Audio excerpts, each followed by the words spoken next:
wọ́n ṣẹ̀rù bà wọ́n ọjà wọn láyà wọn ò lè fi fún yín mọ́ o ti fi òkútu lọ́pọ̀ ìgbà ooru ní ìyẹn dànù.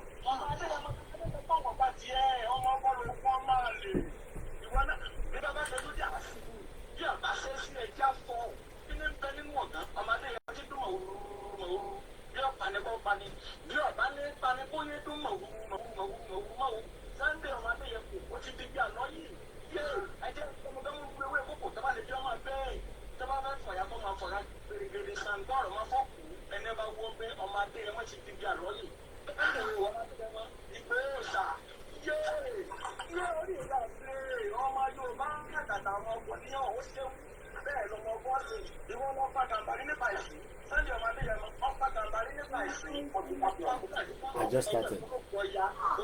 Yes, I just started. Sunday òòṣà yé ọjà bàbá rẹ lọ ọmọ àgbẹ̀láwò ọlẹ́nulẹ̀ oṣù lẹ́ẹ̀kan ọmọ adéyẹmọ yìí bí àwọn bàbá rẹ ó dẹ̀lú kọ́dà ní òde wọ́n di méjì bá rẹ̀ ta àlọ́ méjì bá rẹ̀ àgbẹ̀dà yìí ó di méjì bá rẹ̀ gbẹ̀dínlógún wọ́n kan ní làárọ̀ bẹ́ẹ̀ ní kókó ilé wọn kàkàdà ló bí àwọn rẹ̀ ọmọ tó lọ́kọ̀ ilé tó lọ́kọ̀ àkọ́yíṣẹ́ ọlọ́kọ̀ ilé tó ti gbalẹ̀ ọmọ adéyẹmọ ò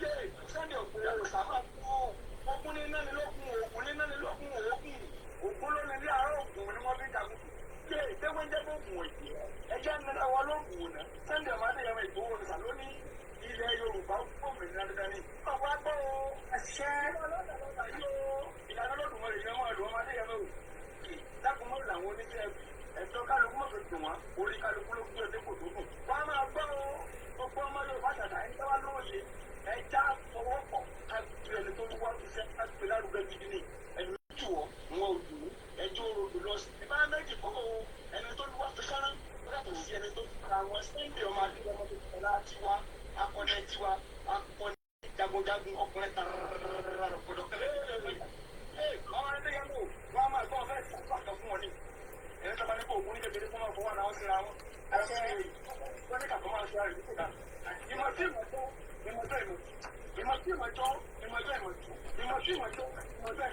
ayọ́lẹ̀ pọ̀ ní kúlọ́wọ́ ọmọ bá kékeré tó kékeré ìdáhọ́ ilé ọmọ gbẹ̀yà gbẹ̀dẹ́ òṣàpàtà yóò ní kúrò lóko tẹ̀ máa gbọ́ àwọn bàbá rẹ tó ti wà nínú ìgbé ìdájọ́ wọn àmọ̀ fọwọ́ tí ó gẹ́gẹ́ ni àwọn alábà jagunjagun tí wọ́n ní jagun sáájú ilẹ̀ Yorùbá wọn mọ̀ tí wọ́n ti wọ́n gẹ́gẹ́ ni kó o kú wa olóòtú ọmọ kánná wọn lọ wà yàtọ̀ ajẹ́gẹ́gẹ́rẹ́ ẹ̀dúnkọ̀ bẹ́rẹ̀ anábọ́kúnná òmùnà ọmọdékùnrin ìsáta àbórílá ọmọdékùnkùn alùpùpù àbáàkùnrin ògèdè ìgbé ẹgbẹ́ gbogbo rẹ̀ jẹ́ ṣàgó.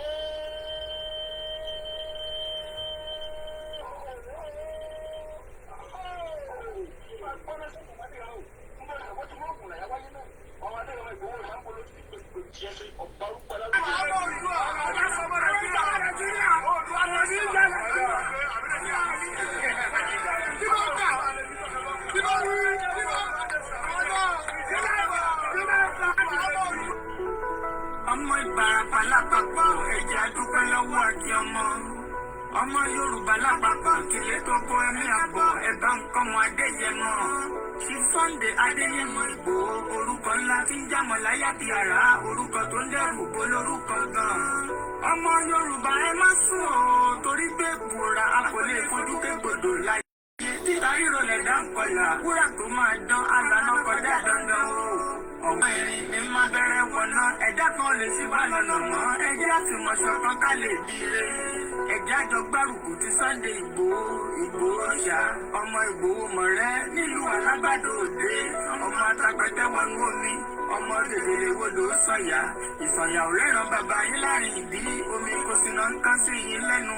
Ọmọ òkúta mẹ́ta òkè gbòó ìkan ń ṣèyí ní dábàdàbọ̀ ìkan ní mọ́ rọra ìkan tó kù nígbà tí wọ́n mọ̀ gbòó mọ̀ rẹ́ kí ló dé gbòó mọ̀ rẹ́ sí ọmọ òpópó sanran ìgbàgede gbòó sùn wọn láláìsí bẹ̀rẹ̀ wọn ní kó ní bẹ̀rẹ̀ ó máa kó bẹ̀rẹ̀ lọ ẹ̀sìn òní bímọ méjì ní gbòó mọ̀ rẹ́ bẹ́sùn gba bímọ méjì ní gbòó áfíkan pọpọ sí amúkan yòókù bọ sànyà àtúmúyà rẹ̀ tí ò lọ́rọ̀ àfiṣẹrù wálé wàràmùdé ọmọ onílẹ̀ ọ̀la àwọn àjòjì tó ń ṣèṣègéṣègé tán láwọn oníbomi kó sí mu wọn láwọn oníbomi sànyà wẹsẹ̀ ìgbà lójú kò fi ń kọ́ gbogbo wọn náà sáré bomi kó sí mu wọ́n sì bomi sàn ìyàwó ẹsẹ̀ ọmọ abẹ́rẹ́ mẹ́ta òde ayé ọ̀kan ṣẹ́ ọ̀kan tẹ̀ ọ̀kan tó kù ní gbogbo ayé fi ránṣọ kiri gbogbo ọmọ Yorùbá Sunday Igboho onírẹ̀lẹ̀ láéláé torí àbá lásán nìkan ń dá òkúta ò ṣe pé fún wọn o ìmọ̀ràn lásán ni ti balùwẹ̀ kò pọ́sibú kó dòdò láyé ń bí ó kù díẹ̀ tí tọ́ domi láéláé ìtọ́ orílẹ̀ domi. Sunday Igboho arógun má ti bí tó ń jà fẹ́tọ̀ Yorùbá ní tilẹ̀ tó kó. Bọ́dá Island àgbà, Navy Blue Child, Jákámọ̀, Jákámọ̀, Jákámọ̀, Jákámọ̀, Jákámọ̀, láti ìbò, ìbò, wọ́n gbá sí wà confused, the land is too much, the land is too much, the land is too much, the land is too much, the land is too much, Jákámọ̀, Jákámọ̀, let's go. Bọ́dá Island àgbà, Navy Blue Child, Jákámọ̀, Jákámọ̀, Jákámọ̀, Jákámọ̀, Jákámọ̀, láti ìbò, ìbò, wọ́n gbá sí wà confused,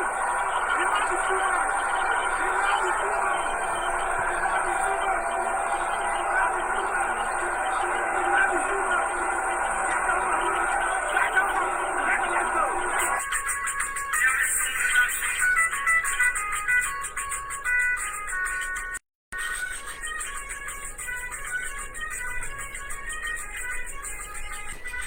Jákámọ̀,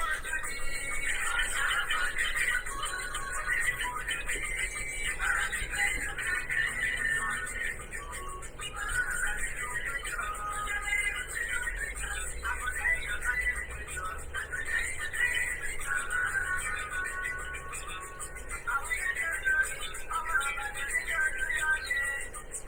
let's go.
Bẹ́ẹ̀ni friends, a máa overcome ẹ̀.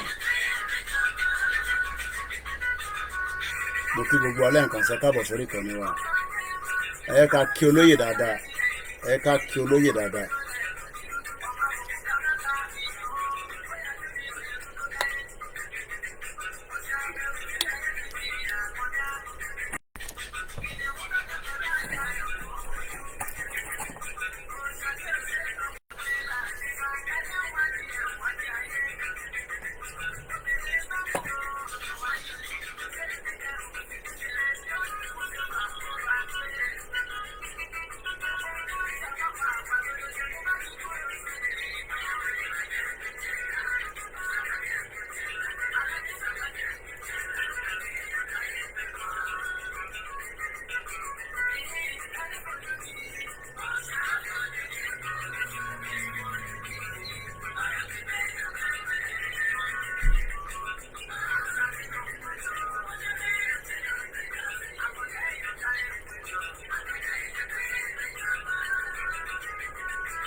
mo kí gbogbo alẹ́ nǹkan sábà pín program wa help us to share ẹ ká kí olóyè dáadáa ká tó wọnú program.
King Baba Sulaiman Akasan a máa wọnú ètò láìpẹ́ lẹ́yìn eléyìí.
OLAKUNLE wa, Orileede wa, Kagbega, Kagbega, Kagbega fáyé. Ìgbàgbọ́ wa ni pé láti bẹ̀rù làbọ̀ mọ́. Ká ṣiṣẹ́, ká ṣiṣẹ́, ká ṣiṣẹ́, ká jọlá. Ìṣọ̀kan tó nìyíra ní kẹ̀kẹ́ ká máa lè gbà. Tẹ̀síwájú ọ̀pọ̀ ire àtòhun tó dára. Ọmọ Oòduà dìde, bọ́ sí ipò ẹ̀tọ́ rẹ. Ìwọ ni ìmọ́lẹ̀ ògo adúláwọ̀. Àwa ni ìmọ́lẹ̀ ògo adúláwọ̀. Mo kàn ní ká kí olóyè náà ní at least 26 minutes just to appreciate him. But ká kọ́kọ́ kí bàbá wa alànà Professor Adebanji Akitoye. I am on the multiple screen. That means you might be wondering, why is Koikimedia live here? Why is he live here? That's the beauty of technology. We are live using my beautiful Alienware machine. Ẹ jẹ́ kí n mọ̀ tí ariwo fan yẹn bá pọ̀, I can take it off. Òru akọ̀mù díẹ̀ náà ni, but I can take it off. That is if the sound is affecting the broadcast. There's a fan that is rolling behind. I can take it off, but I need you to tell me if you're happy with the sound, if my audio is coming out, or my audio, and that way we can crack on. I have about 3 hours window as usual to play with, but ẹ kí n kọ́kọ́ dúpẹ́ lọ́wọ́ gbogbo ọmọ Yorùbá láti ara Bàbá Akitoye pé iṣẹ́ tí wọ́n ní ká lọ máa ṣe ó ń react nínú Nàìjíríà, ó ń react níta. Ó wá depend on how these reactions are. Yesterday, myself, Baba Akitoye, and some others, I will not tell you the details. We were in a meeting. At least aláǹfààní àti pàdé nínú meeting ọ̀tọ̀ọ̀tọ̀ méjì is not for public consumption. But just to show that this man, as he was speaking yesterday, I was sitting here just listening. At 89 years old, ọmọ Igbo kan pè mí láti America kí n tó bẹ̀rẹ̀ programming. He must have just come across my video. And I'm going to speak in English because I want him to listen just in case he is listening. And so many others like that. And when he called yesterday. Said, when can I call into the program? I said anything when I'm live. He called today and I returned the call. We talked for 12 minutes, 40-something seconds. And do you know what he was telling me? How we should save Nigeria. This is an Igbo man. That he wants me to explain why we want to break away from Nigeria. He wanted to use a lot of different things to convince me. First and foremost, I have to tell him that I am not the leader of the movement. He does not even know Baba Akitoye. That shows that as many of us think that many people know Baba Akitoye, but we need a lot of work to be done so that Baba Akitoye can be known. He probably have heard about Igboho, but he believed that maybe because of my own media, that I am the one leading this movement. And I told him no. The conversation went further. And I asked him that, I told him that anything Nigeria, an 89 years old man, have practiced it. He has done it before. And he has now realized that it is not workable. And he has now told we, the children and the grandchildren, that there's no point trying to fix Nigeria. Remember, this is an Igbo man. Ló ń pè mí, ó fẹ́ convince me látara my work to dissolve Nigeria using my media. He then went further to say that, but in America, that there are many different... I say, hey, please. I don't want to hear those nasty in America. I said, I am not an American. I am a Yoruba man. And the Yoruba are different from America. So don't mix me together. Then he wanted to use UK as another example by telling me that England, Scotland, and Wales. And I told him that, is he aware that in 2014, the Scottish people asked for a referendum that they got. But the reason why the referendum failed is because of the same lies that the British cooked to many of us today. Because the British told the Scottish, and especially the English, told the Scottish that they will not leave EU. And 2 years after, it was all lies. They left EU. So I said, don't come and tell me about... And I also told him that, remember that we had the regional government. But I don't normally like to talk about who pulled down the regional government. I always want to focus on the situation from the 1914. After 12 minutes, I realized that he was not going to listen. And I said, why not go and support Biafra? Instead of trying to convince a Yoruba man to believe in Nigeria. You can tell that he's in America enjoying his life. But at the end of the day, I'm sure we have many of them like that. Thinking that they know the problem to Nigeria. That they will resolve the problem and we will all be one united Nigeria. So if you are still one of those as well, so Moki Babawa Professor Adebanji Emeritus Akintoye, the Grand Commander of the Order of Yoruba, Mokinda Dababa. Like I said, we dragged them into 2 meetings yesterday that were very, very important. And we cannot stop loving you. Àwọn èèyàn lè sọ pé ẹ ṣiṣẹ́ bàbá. Kódà àwọn kan kánjú pé Koiki ẹ sọ fún bàbá Akintoye pé ká jáde lásìkò yìí fún protest. Ká jáde lásìkò yìí fún this and that. Like I always say, when the country around the world are making their decision, the leader of those countries or the prime minister, the president, they make the decision at the appropriate time. As I speak to you right now today, there could be any time that it could trip off right in the Middle East.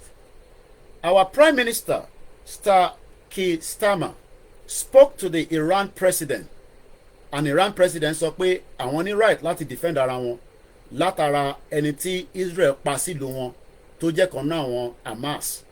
So what that means is that the headline today, I'm sure most of you have seen it because I posted it at the early hours of this morning, that there might be a war at any time. But ogun tiwa lọ́dọ̀ tiwa, and that is the reason why Baba Akintoye told us to remind you that only if we have our own security, that is the reason why we will be free from the danger and the shackles. So mo kí bàbá táwọn kan bá náà ṣiṣẹ́ nítorí pé wọ́n expect pé ká bọ́ sí títì nìkan ni iṣẹ́, ẹ dẹ̀ jẹ́ kó yé wa pé ọ̀pọ̀lọpọ̀ iṣẹ́ la máa ṣe, but those work are not for public consumption. Wọ́n dẹ̀ rán mi iṣẹ́, wọ́n ní kí wọ́n á deliver message fẹ́ ní kankan. I am just telling you that I was in a meeting, 2 different meetings láti jọ pàdé lánàá, and I can tell you that the last meeting was still going on. Ìyẹn mo ṣe ń rush program tí mo ṣe lánàá, ẹ rí pé mo ń kánjú gan ni, because bàbá ò gbọ́dọ̀ fi, ó dàbí pé kí the president of America náà fẹ́ pè wá fún meeting kí wá wà delay láti débẹ̀, ṣe rí pé kò bójú mu. That is the reason why I was running on that program yesterday so that I can be part of that meeting. Mo kí ilé nǹkan sí bàbá wa, kọ́lọ́run Elédùmarè kó bá wa lọ́rọ̀ ẹ̀mí, gbogbo ipa tẹ́ ń gbé pé kí a lè kúrò nínú Nàìjíríà, Ọlọ́run á fún yín ṣe délẹ̀. Mo wá lọ bẹ́ẹ̀, mo kí gbogbo àwọn tí wọ́n jẹ́ elétò míì pé àwọn kan wà tẹ́yìn ò rí, ẹ kàn rí àwa lóòótọ́ because that is our job ẹ gbọ́dọ̀ máa rí àwa lójoojúmọ́ tí bá lọ fún 3 days nísìn àwọn èèyàn máa bẹ̀rẹ̀ sí wà ibo ni Koiki wà àrí live broadcast ẹ̀. The reason why we come out live is just to put the encouragement that we are still here. I can do videos and post it. It will still get the same message. But I can jáde live so that many of you knows that we are still here. Àìtí kúrò nínú ìrìn àjò yìí. So táwọn kan bá ní ṣé torí pé Tinubu ti débẹ̀ ni kò ṣe sí akitiyan tó ṣẹlẹ̀ bíi ti Buhari. Well, there's always different strategy for different reasons. Àwọn èèyàn náà lọ ní you cannot do the same thing and expect the same result. Bá ṣe gbé nígbà Buhari always slightly different from bá ṣe gbé nígbà Tinubu nísìn. But that does not mean that ẹ̀yin ò tí mọ tó ń kúkú lọ́wọ́. But nítorí pé ojú ń kán ìbòjì yín tí òòrùn dẹ̀ máa sì débẹ̀ bí àṣà bá mi olóyè Ìgbòho ọmọ Adéyẹmọ. Because ojú ń kán wa la ṣe fẹ́ mọ níbo ni ìrìn àjò yẹn dé. Rather than us continue to share the message of hope fáwọn èèyàn wa nílé àtàwọn tí wọ́n wà ní diaspora tó ṣì wà a little bit unstable pé Yorùbá gbọ́dọ̀ kúrò nínú Nàìjíríà. So gbogbo pé àní délẹ̀ lérí yẹn a máa débẹ̀ o. Ojú ló ń kán ìbòjì òòrùn tó wà yìí ó máa gbé aṣọ òòrùn yọ níta báyìí tó bá yá o gbogbo ibi tí bòjì wà nísìn òòrùn ti gba síbẹ̀.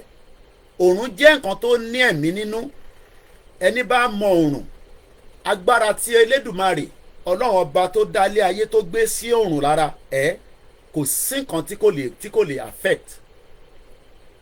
And that is the reason why àwa tá à ń sọ pé a fẹ́ Yorùbá nation àtàwọn tí wọ́n ń fẹ́ máa fi threat wọ́n máa ń ṣòfin kan ìlú tó stable wọ́n náà fẹ́ ṣòfin àìbẹ̀kọ́lá ṣe lọ for now. Ẹ má jẹ́ kí ẹnìkankan kó fún wa ní any doubt pé ọ̀rọ̀ Nàìjíríà níbi tó dé yìí in tó fẹ́ explode ni. And I think I should start from somewhere. But mo kí ẹ olóyè Ìgbòho mo ti fi 26 minutes of this broadcast mo fi kí yín a kí yín ní kíkí ọlá kíkí àlàáfíà títí mùsùlùmí tá ní assalamu alaikum wa rahmatulahi ta'ala wa barakatu. Mo kí ní ti kíkí tàwọn èèyàn Ọlọ́run ńláńlá tó ní Ìgbòho máa báṣẹ́ lọ àmọ́ ìwọ náà máa ṣàkíyèsí lẹ́ǹkọ̀ọ̀kan torí pé àkíyèsí tó ti ń ṣe bọ̀ òun ló gbé ẹ débi tó dé yìí. Tó bá níyàn kan tí wọ́n fẹ́ wá ní gbogbo Nàìjíríà àti Áfíríkà àti ní gbogbo ayé lénìí pé tó bá lè rí tí wọ́n dẹ̀ lè ṣe jàǹbá fún olóyè wà lára wọn. There's no doubt about it. Tó bá ní one person tó ń wá lénìí pé wọ́n fẹ́ try pé bí a táwọn bá bóyá yẹn dẹ̀ ló máa rí nítorí pé nígbà tó da sáyé àkúkú sí níbẹ̀ nígbà tí ohun olóyè jáde síta ni àwọn èèyàn mọ̀ pé wọ́n bímọ sínú ilé yìí tó ń kúnkún yán ó bẹ̀rẹ̀ sí ń dàgbà. Àwọn tó mọ̀ wọ́n náà mọ̀ kó máa ń ṣe mechanic àwọn kan ní ọ̀kadà rẹpẹtẹ àwọn kan ní ó ti jagun mọ́gá kẹ́kẹ́ àwọn kan ní kò jagun mọ́gá kẹ́kẹ́ oríṣiríṣi. Bọ̀ nígbà táwa mọ̀ ni pé ó dìde fún òmìnira pé ìran ìyà ń jẹ wọ́n pé wọ́n ń wọlé pa wọ́n lóko òun ò nígbà. Kò ń ṣe pé òun nìkan ní tó ń bẹ nílẹ̀ Yorùbá mo ní 1000 ọmọ Yorùbá ń bẹ nílẹ̀ tó lè dá gbogbo Nàìjíríà rò tó ń ṣẹlẹ̀ Yorùbá nìkan 1000 àwọn ọmọ Yorùbá ń bẹ that can pull down the structure tó ń pè Nàìjíríà. But Yorùbá jẹ́ ẹ̀yà kan tí wọ́n máa jókòó wá máa study báwọn kan ṣe ń study wá báyìí níbo ló ń lọ ṣá máa align pẹ̀lú wọn ṣá máa bá wọn ṣe ṣá ní bá wọn ṣe. So Ọlọ́run tó gbé olóyè dìde ó ti wá kọjá pé Ọlọ́run yẹn máa wá tú wá ní káwọn kan wá rí mú. Ẹ gbọ́ mi dáadáa àwọn tó ń ná àwọn ríran sólóyè ohun Ọlọ́run ló fi ìran yẹn sí wọn lára. Ǹjẹ́ àwọn gan mọ̀ bóyá Ọlọ́run ti fi ìran yẹn fúnra rẹ̀ ó ti fi wọn lóyè. Olóyè má lọlé o olóyè má ṣu o olóyè má sùn o, olóyè sùn o, olóyè kúrò Nàìjíríà o, kódà olóyè wọn tuntun gbé bíìlì kan jáde o. What will be will be.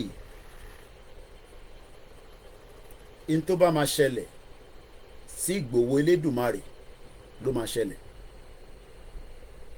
And there is no amount of any ìran tẹ́ bá rí sí.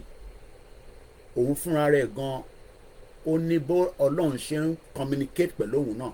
Ọlọ́run tó wá lè rán àwọn ẹlòmíì o pé bóyá kọ́kọ́ fi top ẹ̀ up, but ẹ má doubt ẹ̀ pé ẹni tí Ọlọ́run gbélé wa lọ́wọ́ ní wákàtí ní sáà yìí ní wákàtí tá wà yìí, wákàtí kan là ń lò lọ́yìí, wákàtí tá rẹ̀ ń lò lọ́yìí wákàtí tó da gidi gan ni. It's a good one because it is already proving exactly what we want.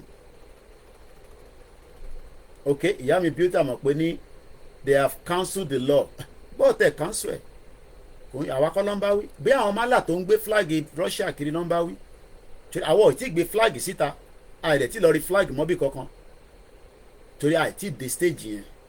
Stage tá a ṣe wà ní pé ká sọ fẹ́yàn ṣó ti gbọ́ nípa Yorùbá nation ó ti gbọ́ kí ló dé Nàìjíríà máa ṣiṣẹ́ nígbà wo lọ́dún wo ṣọ́lọ́n ló create Nàìjíríà ṣé dọ́là ti di 1-to-1 ṣá ní security ìyẹn ni ká ṣe máa kọ́kọ́ fi ṣàlàyé fáwọn èèyàn wa.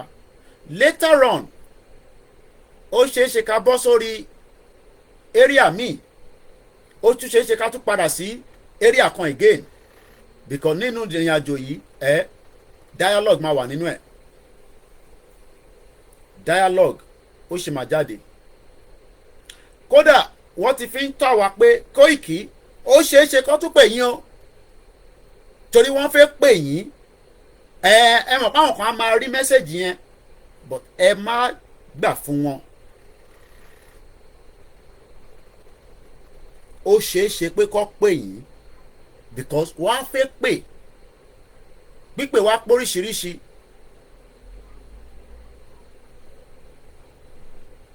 Let me say this again. Kò sẹ́ni kankan níbi tí ọ̀rọ̀ ilẹ̀ ṣúdé lálẹ́ tó lè dẹ́rù ba Yorùbá. Ṣé má jẹ́ kẹ́ni kankan fi ìbẹ̀rù sí wa lọ́kàn. A ti kọjá stage yẹn ní 4 years ago nínú ìrìn àjò yìí. Bọ́mọ Yorùbá kan bá ní ìtorí pé ikú tó fi pa wá la ṣe máa bẹ̀rù ó bẹ́tà kíkú yẹn dé torí n tá à ń fà lọ yìí bó bá máa mú kú dé kó máa bọ̀. But one thing tí mo mọ̀ ni pé àwọn tí wọ́n náà wọ́n rò pé àwọn ń bá wa di Nàìjíríà mú àwọn náà ní gbádùn ẹ̀. Ṣé rí dialogue ní tí dialogue máa fi ń dání pé ó máa ń prepare ogun sílẹ̀ because what we are doing right now we are creating a room for negotiation. Tinubu bá wa sọ̀rọ̀ kí ló ń ṣe ẹ̀ta bá bú ẹ̀wọ́ la máa kọ́kọ́ bú ni wọ́n bú Trump wọ́n bú Joe Biden ṣubú dànù lẹ́ẹ̀mẹ́wàá àwọn kan fẹ́ vote fún àwọn kan máa vote fún wọ́n bú Kistama táwa ní ìwọ̀n tá a lè bù ọmọ gbórí ẹ̀sẹ̀ gbẹ́jà já sọ̀rọ̀ in tó wà nílẹ̀ ọ̀rọ̀ ilé Yorùbá máa lọ kò ní lọ. So gbogbo ẹni tó ń rò lọ́kàn pé ó ń yín mú sí wa àwa kọ́ lẹ̀ ń yín mú sí. There is no amount of plead that can stop what has started. Kò sí ẹ̀bẹ̀ kan tẹ́ lè bẹ̀ wá mọ́ ta lè gbọ́. Ẹ gbọ́ mi dáadáa. Kò sí ẹ̀bẹ̀ kan tẹ́nibọ́dì lè bẹ̀ wá ta lè gbọ́jú pé a fẹ́ kúrò ní Nàìjíríà. That's all.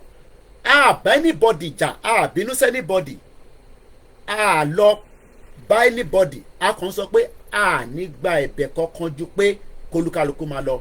Ẹ mọ reason mo sọ bẹ́ẹ̀. Wọ́n ti lo so many tricks in the past. Wọ́n ti lo ọgbọ́n oríṣiríṣi ọgbọ́n wàyó.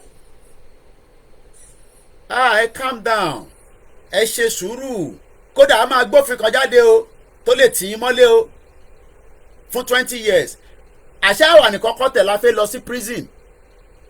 Aisha Yusuf, that bring back our girls, ó ní òun ò ní kọ new national anthem yẹn, ó náà fẹ́ lo ẹ̀wọ̀n. Àwọn èèyàn tí mo tó ń bọ̀ ẹ rò pé Yorùbá nìkan lè fẹ́ bá jà. Many people want to die. Ẹ gbọ́ mi dáadáa. Many people want to die. A fẹ́ die fún kọ́tà gbé dání tó bá jẹ́ pé bẹ́ẹ̀ lè fẹ́ rò. But ẹ̀yin gan ní rí Nàìjíríà yẹn ṣe mọ́. Tẹ́ bá rò pé àwọn sẹ́ẹ̀tì generation kan tó wá tẹ́ ń gbé SUV fún, tẹ́ ń gbé mọ́wọ́ fún, tẹ́ ń gbélé fún, òun là wá. Ó ti kọjá stage yẹn. Onídàá fún yín kí la fẹ́ fi gbọ̀n yẹn ṣe. Mo ní many people ready to die fún kọ́tà gbé dání, including myself. But ikú tó bá máa pa wá, ó gbọ́dọ̀ pa wá sórí òdodo níta gbé dání.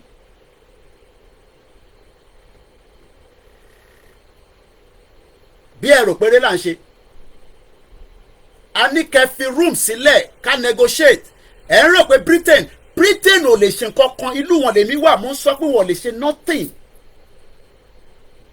UK ni mo wà, wọ́n lè ṣe nothing ni mo sọ, nothing wọ́n lè ṣe. Kẹ́ lè mọ how determined some of us are. Tẹ́ bá rò pé UK tí mo wà pé mo lè sọ̀rọ̀, wọ́n bí wọ́n dá ni mo sọ. Torí èmi nìkan kọ́ ni wọ́n fẹ́ bá jà. Tọ́ bá rò pé mi wà ní bíbà, àwọn mẹ́mi mọ́lẹ̀, àwọn sọ mí mọ́lẹ̀, àwọn ṣe jàǹbá fáwa. Ǹjẹ́ wọ́n lè ṣe jàǹbá fún the remaining 999 tó ń bẹ nílẹ̀ Yorùbá tó fẹ́ kú sínú movement yìí pé ẹ ní kú ẹ nígbà? Àti pé ṣọ́ mọ̀ wọ́n, àwọn tèmi gan mọ̀ wọ́n wò báyìí. Because orí kan ò ju orí kan lọ nílẹ̀ ayé tá wà yìí. Wọ́n máa ná àwọn kan globalist, àwọn nǹkan kìíní kan. Àpọ́nlé ni málà. Àpọ́nlé ni málà. Nígbà tá a bá já gbogbo ẹ̀ wálẹ̀ ní méjì mẹ́ta tí gbogbo ẹ̀ tó wálẹ̀ gbẹ̀ẹ́m, globalist gan máa bẹ̀ wá pé ó da ẹ jẹ́ ká wá jókòó padà sí round table kájọ wá negotiate. Ṣó wá wọ́tẹ̀ ká tó stage yẹn? But àwọn fẹ́ jẹ́ kó dé stage yẹn. Ẹ mọ̀ wá wọ́n fẹ́ test wa bóyá ready lóòótọ́ a fẹ́ gbòmìnira, torí púpọ̀ nu yóò ready. Ẹnu lẹ́kọ̀ọ́ ní yàjàkàrà. Torí ikú ẹ̀ ń bẹ̀rù ikú tó máa dé amẹ́mi lọ. Èèyàn máa wò pé sísá wa kankan lọ́nà kú láìpẹ́ yìí, Àdùkẹ́ Gold. Ṣẹ̀rọ̀ kóun náà fẹ́ kú ni? Kò sẹ́ni tó fẹ́ kú. Kò sẹ́ni tó fẹ́ kú, but ikú ní tóun bá dé, àsìkò tóun bá dé, kò sẹ́ni tó máa stop ẹ̀. Kò sí àdúrà tó fẹ́ gbà. But ẹni tí kú ò bá pa òun lọ̀rọ̀ gbowó. Ẹ kàn máa rán ikú sí ni kó lè pa. How many people want to die? Pé ìtagbédání a fẹ́ kú lórí ẹ̀. Whatever tó bá fẹ́ ṣẹlẹ̀ a fẹ́ kú lé lórí. Not many people. Ẹnu lẹ́ni. Mo níbi tí gbòó bá dúró sí ni mo gbé ìgẹ̀ sí. Ó kù díẹ̀ ni. So ẹ sọ fún àwọn tán rò pé àwọn ní Nàìjíríà pé a need ká dé stage yẹn. Because some of us want to die. A fẹ́ kú lé lórí. Tó bá jẹ́ pé ìyẹn lè ń rò pé ikú ẹ máa fi kú lé a fẹ́ kú. Tó bá jẹ́ pé ikú àwa gan fẹ́ kú. But ikú kan ò lè pààyàn tíyàn bá dúró lórí òdodo. Ẹ gbìyànjú ni. So there's no amount of attempt tẹ́lẹ̀ ṣe. The world itself has evolved. So thinking that ẹ máa threaten, àwọn máa ṣòfin, àwọn máa ṣe kíní kan, mo kàn máa wá àwọn buffoons, àwọn tó mọ̀ pé ikú máa pa wọ́n. Ajímọ̀bí dàlẹ́ni ikú pádànù. Ó ṣe governor, ó ní òun ní constitutional authority, ikú dẹ̀ mo pádànù. Akérédolú dàlẹ́ni, Burújí Kàṣámùdà, bẹ́ẹ̀ lọ. Ikú àwọlé payín náà nígbẹ̀yìn. Ẹ̀yin ṣèkà fún ìran wa. Ẹ̀yin dẹ̀ sọ pé ara ìran wa lẹ̀yin jẹ́. A dẹ̀ ń sọ̀rọ̀ pé ọ̀rọ̀ tó wà ńlẹ̀ yìí ọ̀rọ̀ tó ṣe é yanjú ni. Ẹ wá ní kí la máa ṣe? Ṣèbí èmi ni gómìnà, kí lẹ fẹ́ ṣe sí interface yẹn lẹ fẹ́ ká sọ síta kò ń ṣe tá a máa sọ síta ẹ kó jágbàjàgbà lọ a ṣe máa sọ tá a máa ṣe síta mo ṣe ṣé mi jẹ́gẹ́ bí Kúnlé Afọláyan ni ṣé film producer ni mí ni àbí kánà àyọ́ ṣé kánà àyọ́ ni mí but intẹ́tì gbàgbé ni pé àwa ti gbé fíà kúrò lára mo ní UK ò lè ṣe nonsense kò lè ṣe jack shit wọ́n gbọ́dọ̀ dá sí ní dialogue ni àbí ó máa dé orí M1 tí gbogbo ẹ̀ máa wálẹ̀ gbàkà gbàsà gbòsò gbàgbàgbà téèyàn kankan ní gbádùn ẹ̀ mọ́ ṣèbí ìlú sì ń operate lẹ́ṣẹ̀ ń ráyè ṣe ń tẹ̀ ń ṣe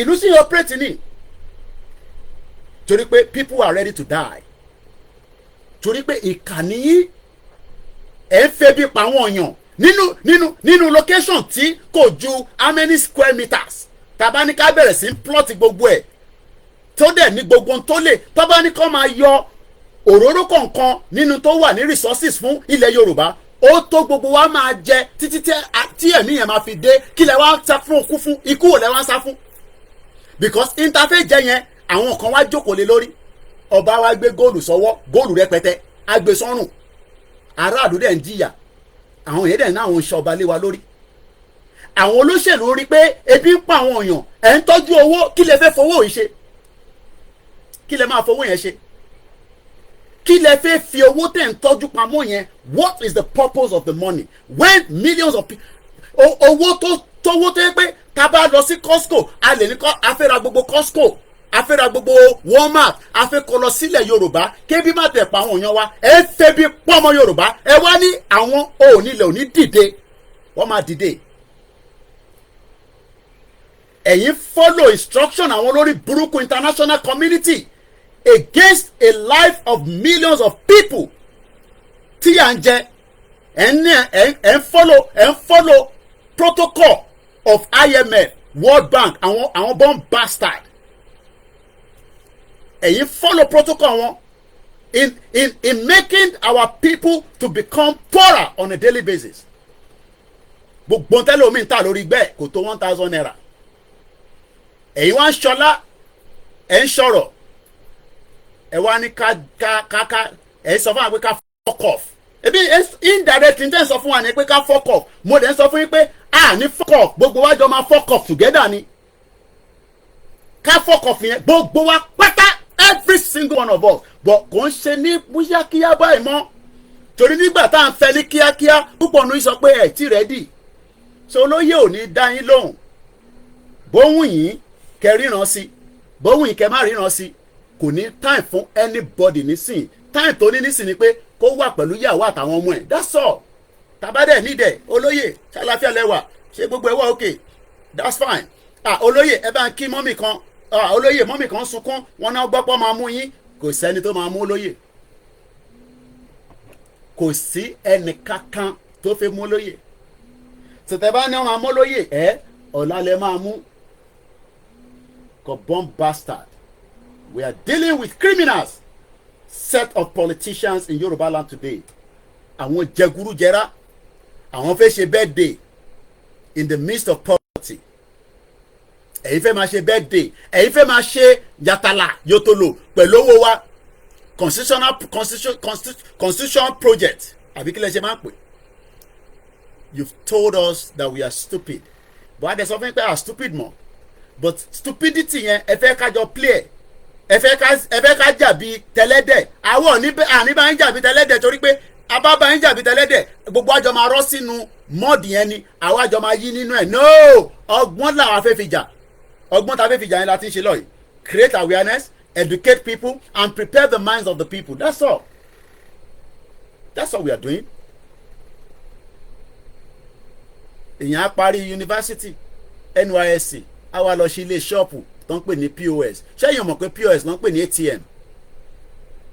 ATM ní POS ṣẹ́yìn mọ̀ pé àwọn kan ló fi ń ṣe business àwọn bankers àwọn olè báńkì tó yẹ kó wọlé kó gba 1 million that's tó bá ní wọ́n á ní kó lọ gbà lórí POS constituency money ẹ sọ di private business ẹ fi ń ṣe birthday so ẹ̀yin tẹ́ wà ń lé àtẹ̀yin tẹ́ ń gbọ́ wa I don't want anybody to feel down at any point of time.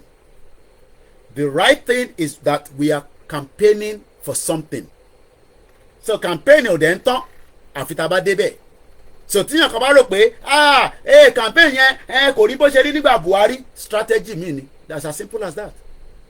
So strategy ta lò nígbà Buhari òun kọ́ la fẹ́ lò nísìn, and it's as simple as that.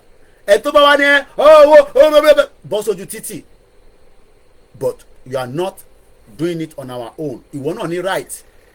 So right tó lóye tẹ ṣèbó lóye ní right lòun ṣe jáde, ìwọ náà ní right láti jáde ká lè gborúkọ tiẹ̀ náà síta kọ́ lè mọ̀ pé wọ́n ló ń lead wọn nígbà tí 2x2 bẹ̀rẹ̀ sí lead nísìn. Ǹjẹ́ rí mọ́ báyìí? Ǹjẹ́ gbúrò ẹ̀ mọ́? Ǹjẹ́ gbọ́ atẹ́gùn ẹ̀ mọ́? Tẹnu ẹdùn yàbàyàbà yòbòròròròrò a máa sọ̀rọ̀ bí òróró, a máa sọ̀rọ̀ bí òróró. Níbo ló wà nísìn? Kódà kò lè jáde kó show fídíò ààrẹ mọ́ débi kó tẹ̀ máa show ó máa jáde sọ̀rọ̀. Tó bá máa sọ̀rọ̀ audio ló ń send sí wọn. So how can you compare that with our leaders? Mo kí àwọn YSDM, kò ní dàrú kò ní bàjẹ́. Mo kí Ọ̀túnba Démọ́lá, mo kí gbogbo wa pé a very good afternoon and welcome to the broadcast. So I just thought we should start with that note. Pé ikú kan sí lọ́dọ̀ tiwa o, bẹ́ẹ̀ má rò pé lè fi kú dẹ́rù bà wá. Ikú lè fi kú dẹ́rù bà wá. Torí ikú kankan tẹ̀ láwa, ẹ̀yin náà ní ikú máa lé. Torí ẹni tó bá ń ṣe bí pé kí irun ẹ̀ kó má lọ, ẹ̀yin ní ikú máa lé. Gbogbo ẹni tó bá dẹ̀ ní opportunity láti sọ̀rọ̀ tó bá ti kú tí bá ti gbọ́ pé talẹ́ nìyẹn okay kòkó ọ̀gbọ́n pa ń pariwo Yorùbá nation kọ́lọ́run kó wà pẹ̀lú ẹ̀ ó lọ nìyẹn. It's as simple as that. Because a lè máa pariwo orúkọ ìran wa pé ìyà ń jẹ wá, wọ́n gba ìdánimọ̀ wa tí ẹ̀yin dẹ̀ ní tẹni platform tó ju tiwa lọ tí ẹ̀ dẹ̀ lo platform yẹn ẹ̀yin wá fẹ́ ṣé ẹ rò pé mi náà lè fẹ́, ẹ rò pé mi náà fẹ́ mẹ́kọ̀ọ́ ní Nàìjíríà? Èmi náà fẹ́ mẹ́kọ̀ọ́ ní UK. A fi time lẹ̀ ni, a fi gbà sílẹ̀ ni, a fi ọ̀rọ̀ owó fẹ́ mẹ́kì sílẹ̀ ká kọ́kọ́ jà fúnra wa náà. Kò wá ń ṣe gbogbo èèyàn ló máa jà, but you must be able. Ọmọ Yorùbá tí kò bá endorse Yorùbá nation kí lẹ tún fẹ́? Ẹ sì fẹ́ Nàìjíríà. Ẹ̀yin sọ pé Nàìjíríà ó sì ní oxygen. Ṣé yóò mọ̀ pé wọ́n ti yọ gbogbo oxygen tó wà lára Nàìjíríà? So for every diaspora, àtẹni tó jẹ́ Africa tó wà ní diaspora, àtẹni tó jẹ́ ọmọ Yorùbá, oxygen nínú ilẹ̀ Nàìjíríà yẹn wọ́n ti yọ. That means that anything can happen. Mo kí ẹ̀yin ìyá dáadáa tẹ́tí wọlé. Ẹ jẹ́ ká kí yín since tí mo wà in a rush. Ká dẹ̀ máa mú ètò yẹn lọ. Ibi tá a bá lè gbà sí kí àwọn kan máa pè. Tá a bá ní kẹ́ pè wá. Àwọn program kan wà tán máa ń pẹ́ máa pè. Ibi báyìí lecture room ni. Èmi ni mo wà in charge.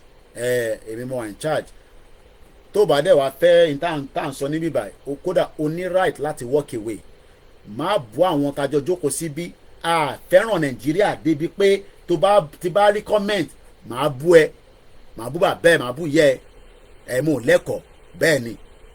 Torí ìjàngbara lèmi ń jà, èmi ò no mercy ni ẹ̀yin lẹ̀ ń fi sympathy sí, èmi ò fi sympathy sí. Mo ní tó bá fi dídá èmi nìkan tó sólóyè gan níbẹ̀, tó bá fi dídá èmi àti èmi nìkan mo mọ tí máa ti ṣe.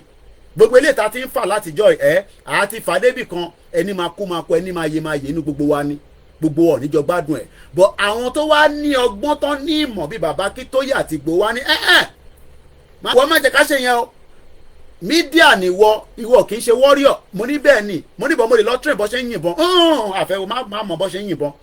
Ìbọn kan tó ní náà ni máa gbẹ́nu sí mic pé ẹ̀yin olóṣèlú a máa lẹ́yìn mú. Ẹ ní jẹ́ tán. Mic tèmi nìyẹn, ìbọn tèmi lélẹ̀. Tó bẹ́ẹ̀ ni mo sọ. When the time comes, you will know. Àìtí the time yẹn gbogbo tá a ṣe ní sí preambles ni. Ìyẹn lè ṣe preambles for the next couple of more years. But nígbà tásìkò bá tó ní mú pátá kúrò nílé bíi Bangladesh Prime Minister Brai lọ fi ń ṣe show lórí Twitter àti Instagram.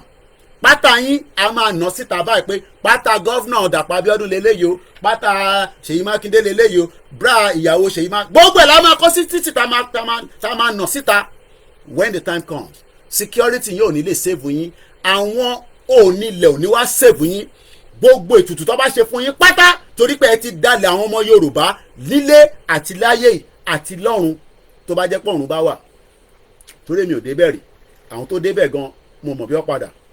So èmi ò mọ bó ṣe ń yìnbọn so wọ́n ní ìwọ ní láti ìwọ máa lọ gbẹ́nu sí mic kó máa sọ fún wọn pé ìran Yorùbá fẹ́ kúrò nínú Nàìjíríà bọ̀ a fẹ́ jà, torí ẹ̀yin lẹ fẹ́ ká jà, àwọn ọ̀dẹ̀ fẹ́ jà, ẹ̀yin olóṣèlú lẹ fẹ́ gbé ìjà wá, ẹ ti sọ fún wa pé ọmọ àlè ni wá, kò sí nǹkan tá a máa ṣe sí, a ní bẹ́ẹ̀ ni ọmọ àlè ni wá bọ̀ tá a ní jà, but nígbà tíjà bá dé àtàwọn àtẹ̀yìn èèyàn kan máa kú ni o, ẹni tó bá máa kú yẹn láì tí mọ̀, but èmi mọ̀ pé tó bá jẹ́ pé lóòótọ́ ni ẹ fìyà jẹ wá ẹ máa bá lọ, àfi tó bá jẹ́ pé ìtẹ̀ ń ṣe nísìnyí tí ìyà òjọmọ Yorùbá àwa wá kàn jáde àwa ń sọ̀rọ̀ against yín, mo wá ń fà yín lẹ́pọ̀n lójoojúmọ́ pé o lè ní o wọ olórí burúkú ni o ajẹ́pọ̀ àwa la máa bá lọ. ọ̀rọ̀ tó wà ńlẹ̀ yìí gbogbo wa la máa jàró sọ tó bẹ́ẹ̀ bàbá 89 years ó ń sọ fẹ́yìn olórí burúkú yìí pé ọ̀rọ̀ Nàìjíríà kọ́ ló yẹ kó wà níwájú amọ́nísìn, ẹ̀ ń sọ pé Nàìjíríà tálẹ̀ ń ṣiṣẹ́ Nàìjíríà fún ẹ̀ ní kúure gbogbo ẹ̀yin governors yẹn bomb bastard. Tó bá tún wá sọ pé governor wo ló ń bú, màá bú bàbá tiẹ̀ náà pẹ̀lú àwọn governors yẹn, ó jẹ́ ya fi àwọn governors sílẹ̀ kó máa forí gbẹ̀pẹ̀ torí pé kò sẹ́ni tó máa wọ èpè kúrò lórí wọn, olórí burúkú ayé àtọ̀run ni wọ́n. Mo ò níbọn bọ̀ máìkì mi màá gbẹnu sí máìkì. Mo kí gbogbo alẹ́ nǹkan sí ẹgbẹ́ orí share button share, tẹ bá ti lọ sí church service yín mo máa ń gbọ́ tó máa ń sọ pé share the link, ẹ bá wa pín ètò, ẹ love and like, orí different platform ni mo wà, YouTube méjì ló ń run tó jẹ́ ti Koikimedia, èyí tó bá comfortable sí. Mo ní YouTube ti backup channel, ìyẹn dá dúró single, Facebook mo ní internet bí mo sanwó fún ni, mo dẹ̀ ní free space, so laptop mẹ́ta ni mo ń run, èyí tó bá ń ṣe ṣékéṣéké lọ wá mi kó máa ti máa wò mí níbẹ̀.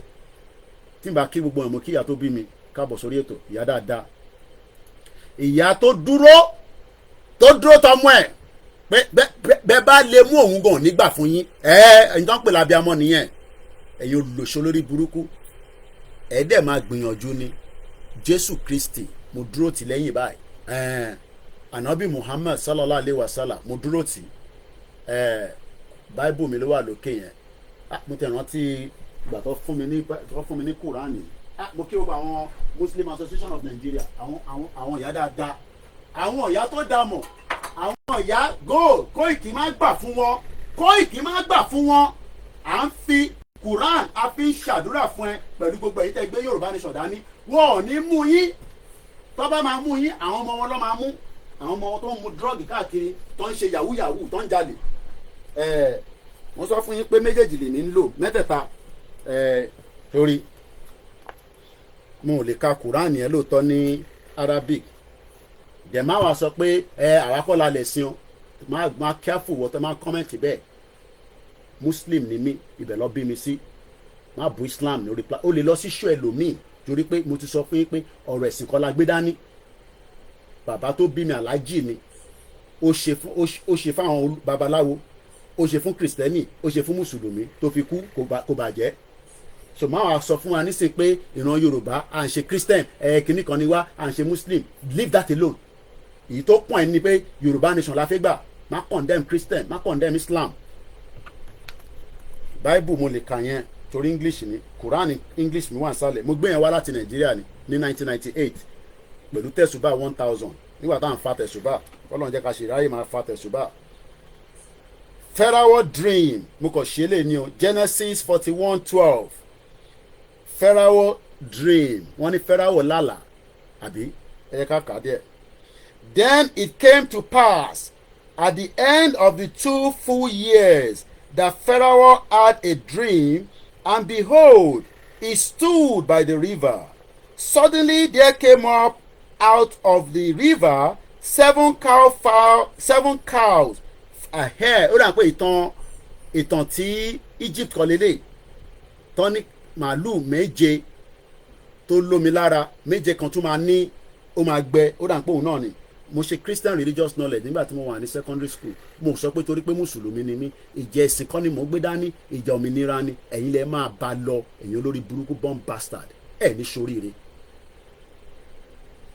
Then behold, 7 other cows came up after them out of the river ugly and gaunt, and stood by the other cows on the bank of the river. Or the 7. And the ugly gaunt cow ate up the 7 fine-looking fat cow. So Pharaoh awoke. Èèyàn máa dàbí ìgbà tó yẹ pé àwọn tó ń ríran máa sọ fún wa pé wọ́n kì í ríran. Ìwọ fà àwọn tó ń ríran sílẹ̀. Ẹni tó ń ríran fake gan ẹ fi sílẹ̀. Ẹni tó ń ṣe miracle fake kí ni kàn wọ́n pẹ̀lú yẹn. Fẹ́ni tó ń ṣe fake miracle sílẹ̀. Arabic nìkan ni mo mọ̀ náà ni. Torí mo sá nílé kéwú.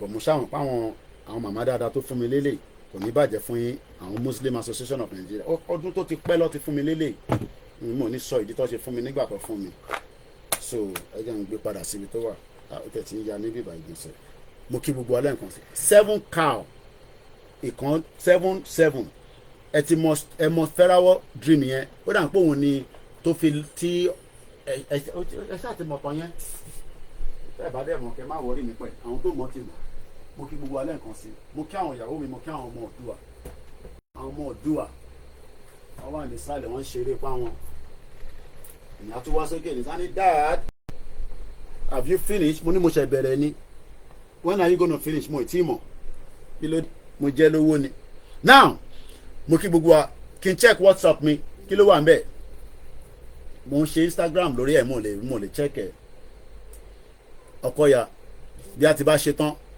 mo mọ̀ pé o ti send message mo ní láti lọ ra SD card sórí fóònù yẹn mo fẹ́ ra lánàá wọ́n máa wọn débẹ̀ wọ́n ní £15 èmi ò ní £15 nísìnyí o mo kí gbogbo alẹ́ nǹkan sí i now ẹ jẹ́ ká kí àwọn èèyàn wa ẹ̀yin olólùfẹ́ Koikimedia àti Yorùbá Nation campaigners gbogbo àná làjọ ń campaign ẹ̀ kò ń ṣe mí nìkan bẹ́ẹ̀ náà ṣe ń comment yẹn ni wàá máa ń dùn bẹ́ẹ̀ ṣe ń gbọ́ wọlé ẹ máa jẹ́ marrying àtẹ bá ti wà nínú church service amen mo mọ̀ káwọ̀ ṣe prayer ní bíbáyìí but n tá à ń ṣe náà ní bíbáyìí ẹ bá wa máa comment léraléra a máa appreciate yín and hopefully I open phone line ẹ pè wọlé so that kò ní jẹ́ pé mi nìkan náà ni àjọ ń ṣètò so aago 6 ló ṣẹ̀fẹ̀ lọ lù lọ́dọ̀ wa ní London níbi tí mo ti ń ṣe broadcast ta lè pè ní England mo kí mọ́mì mi grandma Jọkẹ́ Bọ́dúnrìn mo kí Ọlámilékan Ọpẹ́ Ọlọ́run bá wọn pẹ̀lú àtìyáwó àtọmọ mo kí Adéwálé ọlá ní wọ́n máa bẹ̀rẹ̀ service of program fún bàbá wa ẹlẹ́kùn tó kú kọ́lọ́n bá wa fọ̀run kẹ́ wọn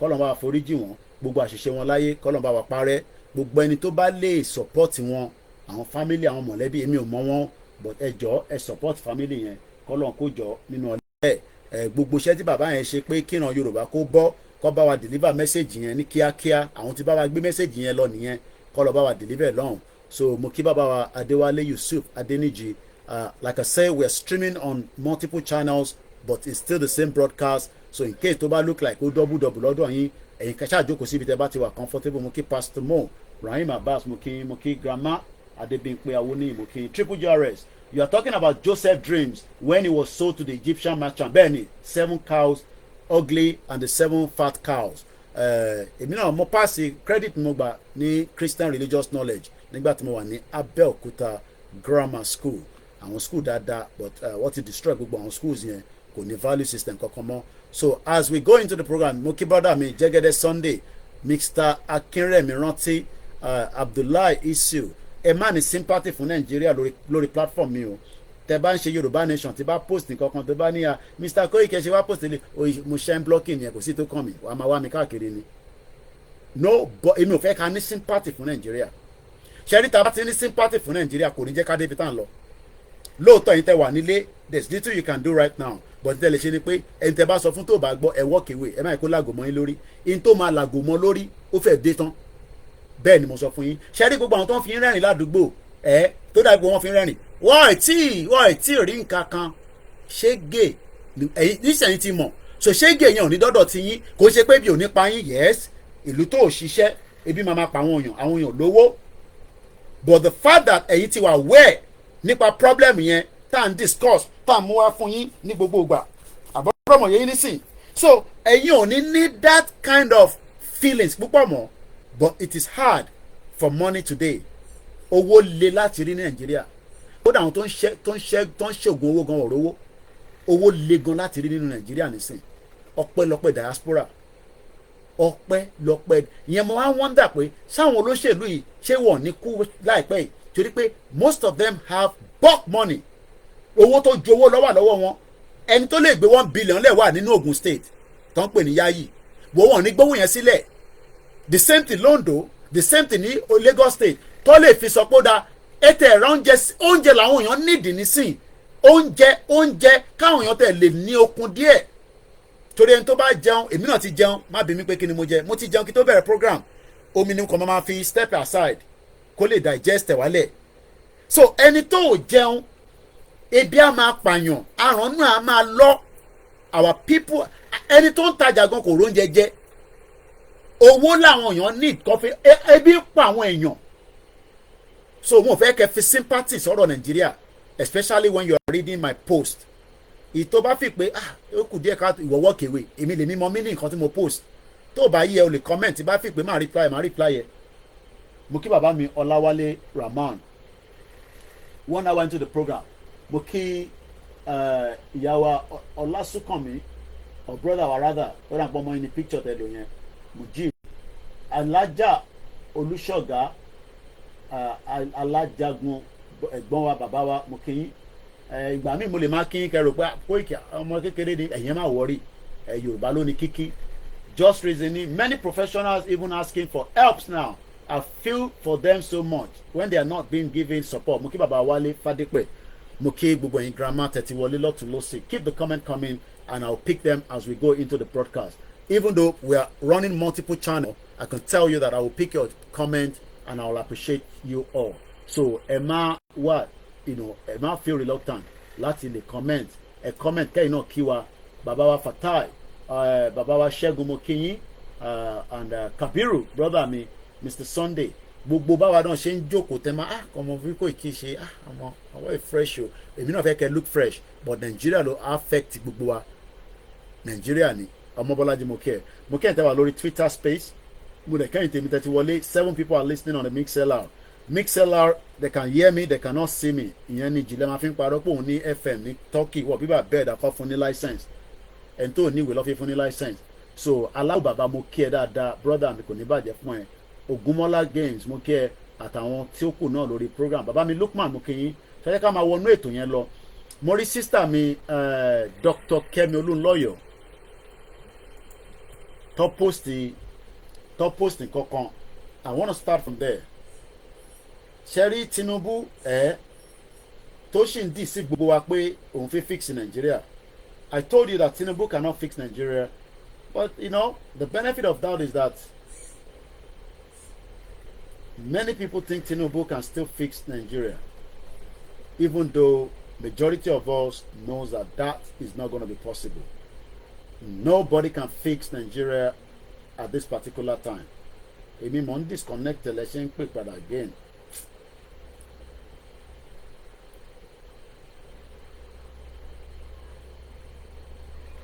Mo kí gbogbo alẹ́ nǹkan sí. Mo kí ọmọdé mo kí àgbàlagbà. So let's go and look at what my beautiful auntie just celebrated. She 60th color celebrate me just few days ago.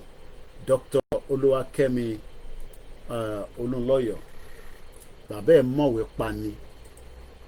Bàbá wọn mọ ṣégèwé àwọn yẹn kódà Ọlọ́run fi kẹ́ wọn nídìílé wọn ni 3 ṣe masters kọ́ ló náà ní very very intelligent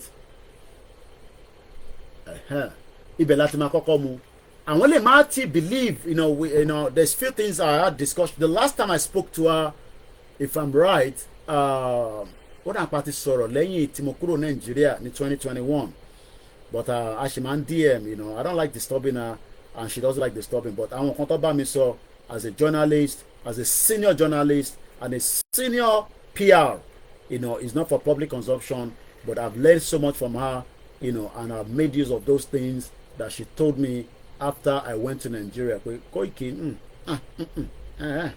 okay tó bá dẹ̀ need the serve tó bá need mi èmi wà níbí báyìí fún yín kò dẹ̀ sí nǹkan tó máa ṣe fún wa àti gbowó ó nífẹ̀ẹ́ gbowó kò ń ṣe kékeré rárá so mo kí sister wa Kẹ́mi Olúnlọ́yọ̀ Dr. Kẹ́mi Olúnlọ́yọ̀ rather you know we must always respect you know that title because kò ń ṣe àwọn tó fowó rà o àwọn kan máa ń gba PhD tó ń fowó rà o so ẹ jẹ́ ká kọ́kọ́ lọ sọ́dọ̀ page wọn ní ìtàn pè ní Kemi Talks wọ́n dà nǹkan ṣe post eléyìí ní 7 minutes ago. Anyone notice once I post video the government suddenly act on it? Bill has been withdrawn. I guess you are all watch my video on TikTok. Certified fools August 14. Mo dúpẹ́ lọ́wọ́ àwọn bí ṣe wọlé náà ìyàwó beauty àmọ̀ pé lọ́kọ́kọ́ sọ ó dà pé Koiki wọ́n máa ti withdraw bill pé gbogbo ẹ̀yin tẹ̀ ń ṣe Yorùbá nation wọ́n máa sentence ṣe 20 years kọ́ lọ́kọ́ àwọn táwa fẹ́ sentence tọ́nà fẹ́ sentence yìí ṣe rí pé àwọn olóṣèlú orí wọn pé mo kí Bishop Adesina mo kí gbogbo ẹ̀yin tẹ́ ń gbọ́ wa lẹ́ẹ̀kan sí lọ́tún lọ́sì bẹ́ẹ̀ ni bó ní Tinubu ti fẹ́ fix Nàìjíríà so and I think that is what Dr. Kemi Olúnlọ́yọ̀ ẹ̀yin tẹ́ wà lórí bí phone ẹ̀ nílé rí anything but I will be narrating what is shown tẹ́ bá fẹ́ máa wò ó gbé ẹ fẹ́ wo tó ń lọ ní background ẹ máa lọ sórí Koikimedia YouTube channel or Koikimedia Facebook or Koikimedia Oduduwa so ẹ̀yin tẹ́ wà ní the reason why I decided to go multiple live is because sometimes I want to test you know, my internet service láti lè mọ̀ pé ó ń ṣiṣẹ́ to the extent mo ṣe fẹ́ so bẹ́ẹ̀ ni ojú ti tì wọ́n bẹ́ẹ̀ ni brother mi Ṣèyí Bábì wọ́n jáde àwọn máa fún gbogbo wa àwọn kan ní Ìgbòho nìkan ni náà kò ń ṣọ̀rọ̀ Ìgbòho lélẹ̀ okay Adémọ́lá ọ̀gbẹ́ni I can't fix so Nigeria can't work again it cannot be fixed bẹ́ẹ̀ ni definitely mo kí gbogbo alẹ́ nǹkan sí keep the comment coming so this is Dr. Kemi Olúnlọ́yọ̀ stated 7 minutes ago anyone notice bí tóun bá ti sọ̀rọ̀ ṣẹ̀dá àwọn kan wà lóòótọ́ náà weight wọn ó lágbára kò ń ṣe the weight of Nigeria tí ó lè chief of staff Fẹ́mi Gbàjàbíàmọ́lẹ̀ tó sọ pé the weight of Nigeria only Almighty Allah you know, can help Aṣíwájú carry it. Now, Dr. Kemi, hashtag Tinubu step down. You cannot sentence Nigeria to 10 years in prison or pay 5 million fine for not reciting the national anthem. Wọ́n ní tẹ́ ẹ bá ti recite national anthem. Mo kí lẹ́ẹ̀kan sí Princess Awoniyi kò ń ṣe orí eléyìí ẹ máa lọ sí page multiple page ni o so kò ilé ilé tẹ́tí wò mí gan kọ́kọ́ lẹ ti máa rí background o so ẹ tún sá lọ sí the other one méjì ní Facebook tí mò ń run ẹ má bínú pé mò ń confuse gbogbo ilé ní àbí ó máa wá bẹ̀ èmi test internet services mi ni torí owó tó ń gbà lọ́wọ́ mi mo fẹ́ mọ̀ bí ó ń ṣiṣẹ́ thank you so much tẹ́yìn tẹ́wà lórí Twitter ẹ bá wa pín tó. Now mo fẹ́ tún lọ wo àwọn kan tí Dr. Kemi Olúnlọ́yọ̀ post. Ó ní Ọbásanjọ́ is in America. If you know, you know. Council of State call possibly the last one. Àní Nàìjíríà fẹ́ pín ọ̀nà tó fẹ́ bá pín tó bá yẹ kó Ọbásanjọ́ náà ló fẹ́ push nǹkan kan tó máa fi pín. Ṣé mọ̀ pé lánàá wọ́n ṣe Council of Elders àwọn former president ó náà parí Buhari ń bẹ̀ náà Mani Queen.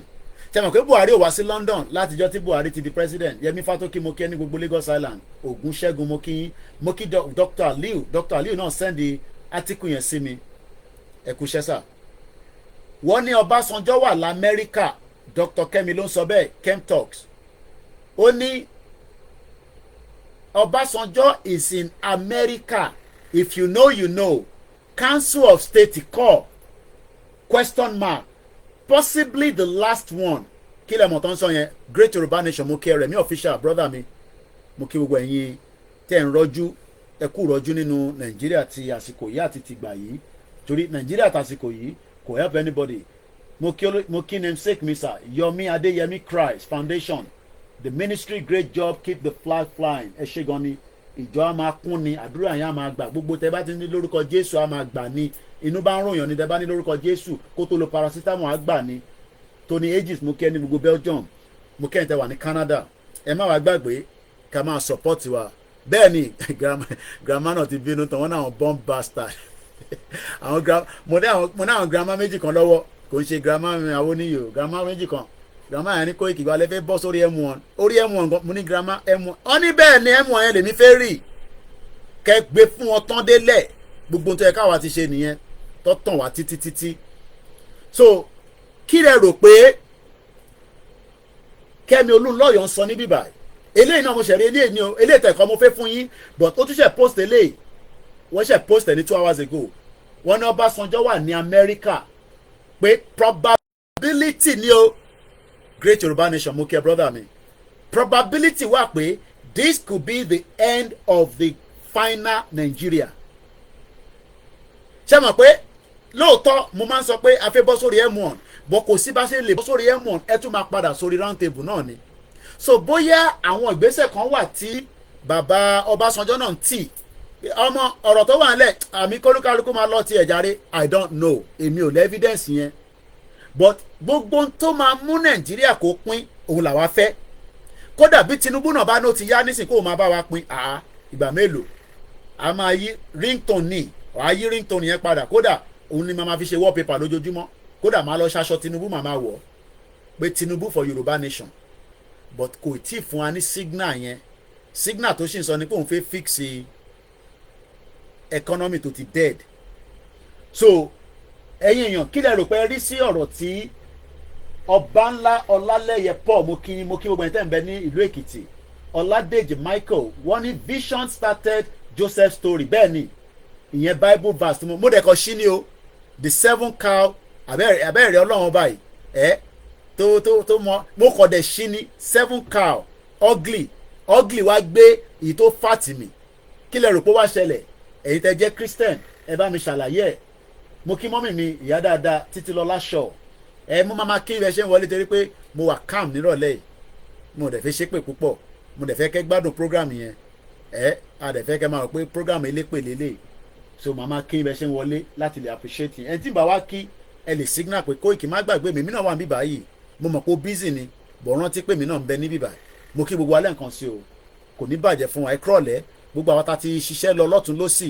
ẹ̀yin tẹ́ ti ṣiṣẹ́ lọ́spítù ẹ má wàá gbàgbé pé ní October 12 nílùú London òun láti máa ṣayẹyẹ rally fún olóyè Ìgbòho àwọn tó ń béèrè pé kí ni purpose rally yẹn kò ń ṣe anything more than the fact that a fẹ́ fi appreciate ọ̀rọ̀ Yorùbá Nation kẹ́kẹ́ of course ó ti gbórí wọlé àwọn míì ò ń get notification ní kíákíá màá suggest pé bóyá kẹ́ subscribe sáwọn platform míì especially Mixlr because Mixlr yẹn ò ní kankan ṣe pẹ̀lú YouTube àti Facebook so when I go live ẹ lè rí notification níbẹ̀ or sometimes bóyá kẹ́ unfollow kẹ́ tún follow padà I don't know but mo mọ̀ pé àwọn iṣẹ́ àwọn globalist ni wọ́n reduce content wa wọ́n jẹ́ kó travel bó ṣe jẹ́ kó rìn lóòótọ́ ó rìn but kò rìn tóbi ṣe fẹ́ bò mo dúpẹ́ fọlọ́run tá bá lọ wo àwọn videos wa mo kàn fẹ́ kẹ́ wo these are all the videos I've done èyí tí mo ń ṣe lọ́wọ́ nísìn méjì ni èèyàn 186 ń wò níbì kan èèyàn 89 wò níbì kan so it's a good number èyí tí mo ṣe nínú mọ́tò nígbà tí mo wà ní ìgboro 6 minutes èyí tí mo ṣe lóru mo ti ṣèkan lóru èní ní aago mẹ́ta títí dago mẹ́rin ó gbóná hot yẹ pẹpẹ ni kẹ́kẹ́ òkúz mo kí ẹ gbogbo ẹni tẹ́ ti hustle lọ ní Nàìjíríà náà kò easy but Ọlọ́run kó jẹ́ kó easy ni pé ká kúrò ní Nàìjíríà mo kí Prince Ọlárẹ̀wájú Abisogun mo kí gbogbo ẹni tẹ́ wà ní Dublin now ẹ rí pé we are doing very good at least an average 4.6k views wọ́n wo fídíò wa lórí channel kan èyí tí mo fi dúpẹ́ fáwọn ọba Kogi àti Kwara about 11k so we are not doing very bad on our channel and many people are still looking for me because wọ́n mọ bí tí mo wà mọ́ látara pé wọ́n ti yọ wọ́n kúrò ọ̀ bóyá èmi ni mo yọ wọ́n látara bóyá àgbà tí wọ́n listen sí mi and I don't beg anybody but mọ̀ sí mi ni má máa sọ bẹ́ẹ̀ má máa sọ pé ò beg anybody má bẹ̀ wọ́n kọ́ wá wo program ẹ̀ so mo dúpẹ́ fẹ́yìn tẹ́ ń wo program mi brother mi Yẹmi ni I don't get notification on Facebook anymore Facebook yẹn tẹ́ bàjẹ́ gan with the total numbers of people ta ní lórí Facebook kò jẹ́ ká máa suffer pé rí notification lórí channel mi kan lórí Facebook we have lórí eléyìí nísìn ń bọ̀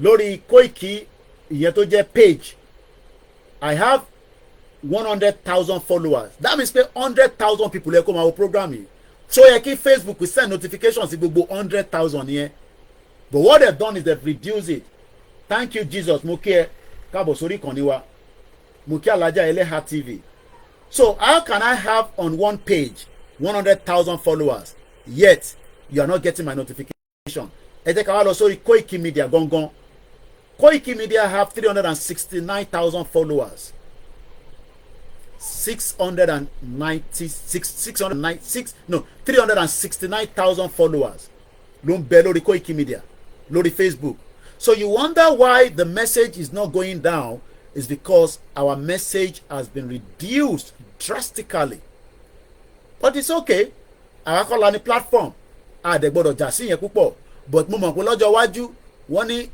orúkọ tíyàn bá máa fọ́ọ̀mù ẹ̀ èèyàn máa ṣe kí ni èèyàn á gbé pamọ́ Mr. Jaye TV ẹ ṣé gan ni káàbọ̀ sórí ìkànnì wa mo kí gbogbo ẹ̀yin tẹ́ wà ní different platform Abdulkareem mo kí yín àwọn tó wò mí láti Kano Kaduna Sokoto mo kí yín Adéṣeun Adéòsun Timothy thank you Jesus ẹ ṣé gan ni so let's move forward torí àsìkò torí data máa ń bọ̀n gan fẹ́yìn tẹ́ wà nílé ẹ má bínú tó bá yẹ pé ẹ lè máa download ẹ ní kẹ́ lọ wò later it's okay humanity is love thank you so much just watching you now long live White Lion ẹ ṣé gan ni mo dúpẹ́ lọ́wọ́ gbogbo yín o mo dẹ̀ ní bàjẹ́ lọ́wọ́ yín ní dalẹ̀ yín gbogbo ibi tí bá wà tó bá ní wọ́n fẹ́ dalẹ̀ ọmọ Yorùbá màá bọ́ ta màá wá sọ fún yín but for now there's nothing like that ṣe má jẹ́ kí gbogbo rúmọ̀ kan tó rúmọ̀ kan mo ní èmi àti bàbá ṣì wà nù meeting kan lánàá meeting ọ̀tọ̀ọ̀tọ̀ tó yàtọ̀ complete different meetings so ẹ má ẹ̀kẹ́ni kankan sọ fún yín pé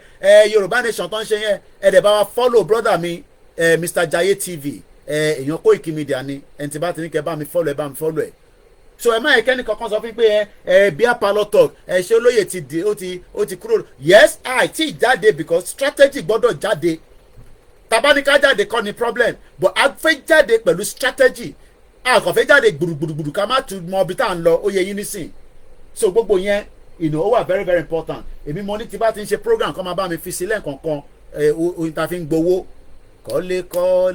kọ́lé sílé Koikimedia kọ́lé expand ẹ rántí pé Metro newspaper 980,000 ló ń print so mo bẹ̀ yín ẹ dá sí mission yìí ẹlòmíì wà lóòótọ́ mo kì í fẹ́ sọ pé à ń ṣe charity ní bíbá but mo ń gbìyànjú ìwọ̀n bá tí mo lè ṣe and I will not stop doing it ẹlòmíì wá bá mi màá ní mo ní ẹlòmíì dẹ̀ máa wá màá ní mo ní so but ìyẹn ò lè help current situation internet nípa fẹ́ government tó ń ṣiṣẹ́ government tó máa represent wa government tó máa stand fódodo government tó yẹ pé security ẹ̀ rántí pé security la sì sọ̀rọ̀ ilé nísìn tí security yẹn mo ṣe ń wọṣọ sójà títí wíìkì yìí ọ̀sẹ̀ sójà ni màá wọ̀ ó dẹ̀ máa gbóná láàrin méjì ẹ̀ mo fẹ́ ṣe láìkì aṣọ tí mo wọ̀ yìí má lọ wọ́ọ́rọ́ ẹ̀ Nàìjíríà o torí pé wọ́n mọ value tó ń pè ní military wear kéèyàn wọṣọ military èèyàn fi ń pọ́n military léni pé o nífẹ̀ẹ́ wọn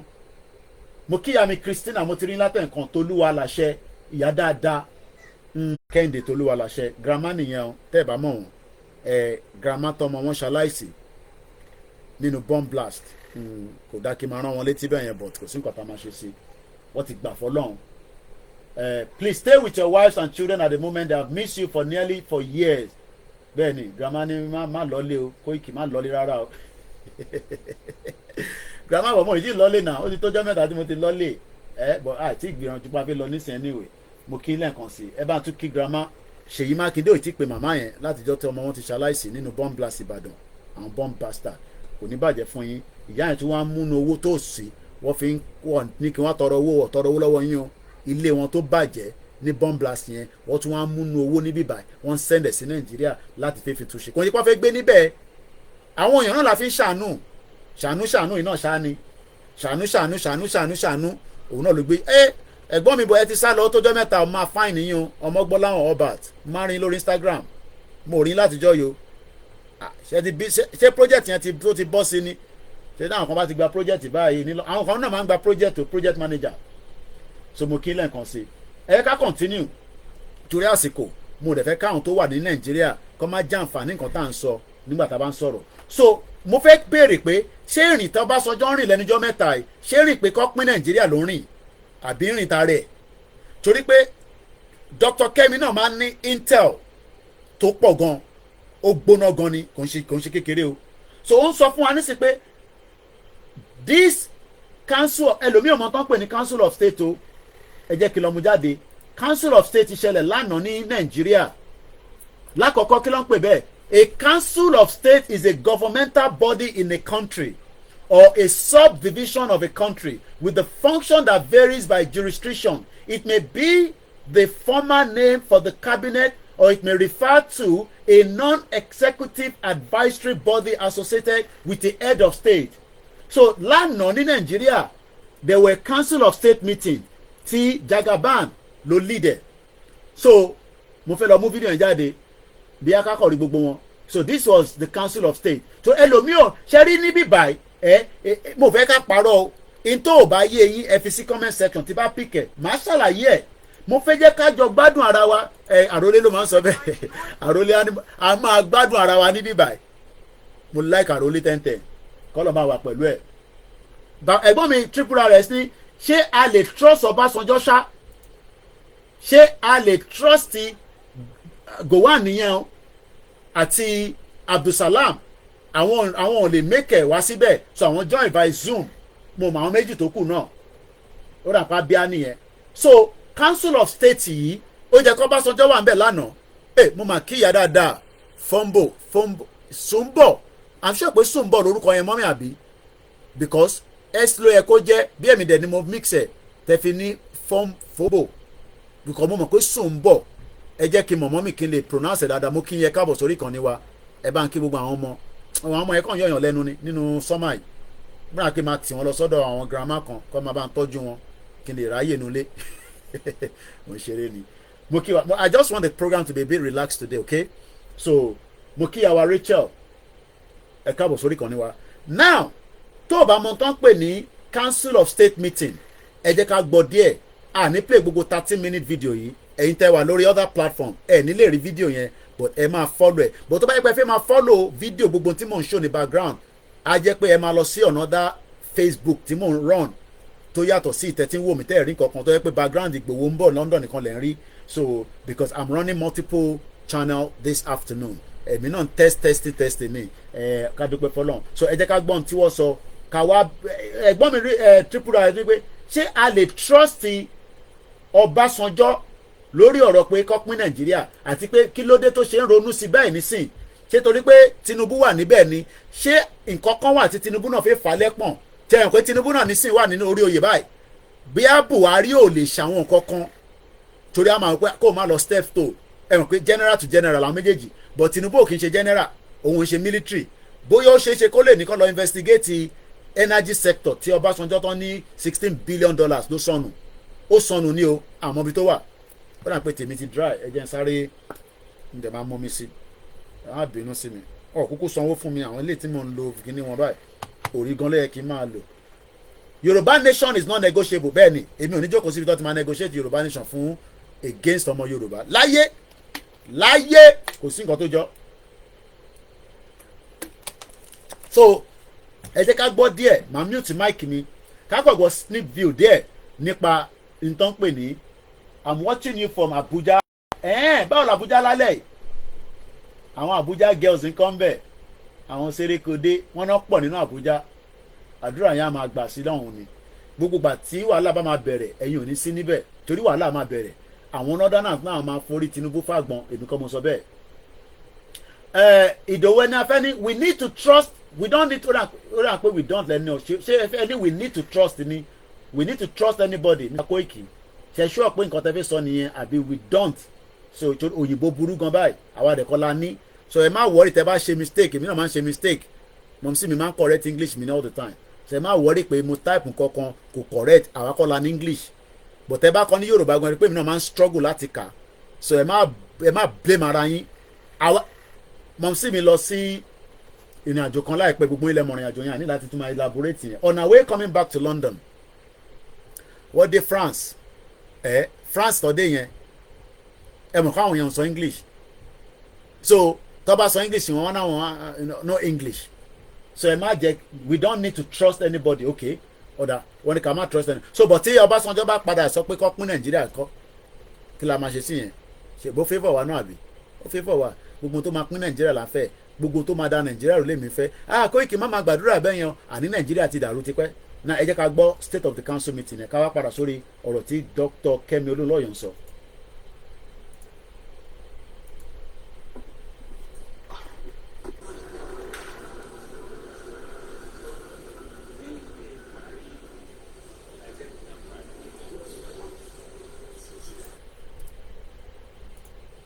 ẹ má bínú èmi mo pọ̀sẹ̀ now ẹ̀yin ọmọ Yorùbá ẹ súnmọ́ bíbá ṣe rí ìtẹ̀kọ̀rọ̀ra rí ìtàn pè ní tí ìbá gẹ̀ẹ́tì Yorùbá yẹn dáadáa ẹ bá mi kọ́ sí comment section ìgbà ò lọ bí òréré tí wọ́n ní tí ọba àwágan tá à ń lò bàbá ẹ̀ a gbọ́dọ̀ lò dáadáa kó má bàbà jẹ́ torí pé tíjọ́ kan tún máa wà àwọn náà tún máa jókòó tún máa ìgbà tèmi náà máa ń ṣe mídíà tí máa ń pariwo adékò àti ìwà Yorùbá nation ẹ fún mi lẹ́mú bẹ́ẹ̀ yẹn ó yá fún mi lẹ́mu kó wá fọwọ́ ra pọn mi kó bá ń ṣe àwọn ìkànnà ẹsẹ̀ mi ìyẹn ti dàgbà díẹ̀ nígbà yẹn náà ìyẹn wà nínú abúlé mi ní Ìjẹ̀bú Òde àbí kí n lọ gbé lọ́nà Èkìtì tí mo dẹ̀ mọ̀ pé Fúlàní ò ní máa pa mí ẹ pé tí bá jókòó bá mi mọ̀ pé gọ́ọ̀mẹ̀ntì mi wò mí pẹ̀lú satellite hey hello how are you I love you ìyẹn dẹ̀ máa sùn kódà máa sùn sínú àbà. ẹ rí Jonathan níwájú ẹ wo Buhari lẹ́yìn bó ṣe máa rí fún Tinubu náà nìyẹn tó bá succeed ìjọba yìí that means pé Tinubu náà máa lọ ẹ gbọ́ mi dáadáa ṣẹlẹ̀ yìí tẹ́ ń sọ pé àfẹ́ mo kí bàbá mi Kẹ́hìndé Hosseini Salami ẹ̀yin tẹ́ ń sọ pé àfẹ́ Yorùbá nation àfẹ́ Yorùbá nation okay we agree àfẹ́ Yorùbá nation kí ló dé tẹ́ ẹ fẹ́ gbọ́ Chief Sunday Igboho's voice níbo lẹ́yìn tún já sí báyìí ẹ̀ẹ́dẹ̀ ń ṣàlejò wa kí lẹ́ fẹ́ gbọ́ so voice tèmi tẹ́ ń gbọ́ kò tí wà enough tó kí n pe olóyè ìyẹn máa tẹ́yìn lọ́rùn kálẹ̀ ṣe máa ń ṣe báyìí ṣé gbogbo ìgbà lẹ máa ń gbọ́ voice Joe Biden ẹ̀ ń gbọ́ voice Koikimedia ẹ̀ mọ̀ pé ti gbọ́ voice olóyè mo ní mò ń ṣe program sultan in record ẹ̀ ẹni ẹ fi gbọ́ voice olóyè ẹ má ṣẹ̀mí lẹ́yìn ìrọ̀lẹ́ yìí o ẹ̀ dẹ̀ ń ṣàlejò mi lórí platform ilẹ̀ fi gbọ́ voice olóyè fún olóyè náà làwọn fi máa fà bí pọ̀nmọ́ káàkiri bẹ́ẹ̀ yẹn ẹ ká respect bàbá yẹn náà ó ní private life. now ẹ wo Buhari lẹ́yìn ẹ wo Jonathan níwájú ìjọ kan náà máa ń bọ̀ bí Tinubu ṣọdún mẹ́jọ bó ṣe máa rí náà nìyẹn so why now tí a fẹ́ kú sínú Nàìjíríà torí Tinubu because one day boy Tinubu náà ṣe máa tọ́ máa pè wá fún kò tẹ̀ by that time náà kò tẹ̀ ní sí Nàìjíríà mọ́ náà lágbára Ọlọ́run àdúrà tèmi nìyẹn this is the reason why mo kí bàbá wa Bíọ́dún Adébùsọ́lá this is the reason why we are crying out every day that we need to get the hell out of Nigeria ṣe jẹ́ ká continue video yẹn mo kàn fẹ́ kẹ́ wo ṣe rí i pé Jonathan ló wà níwájú ẹ̀yin tẹ́ ẹ̀rẹ́ má wọ́rì mo ṣe ń ṣàlàyé fún yín Buhari wà lẹ́yìn dead or alive ṣé bàbá.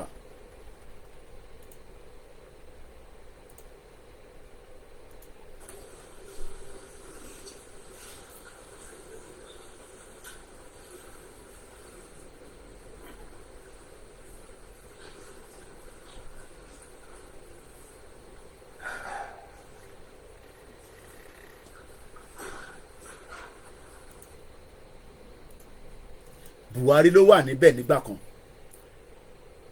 Buhari ló wà níbẹ̀ nígbà kan Buhari náà tún wá dẹni tó ń dúró kí Tinubu wọlé dé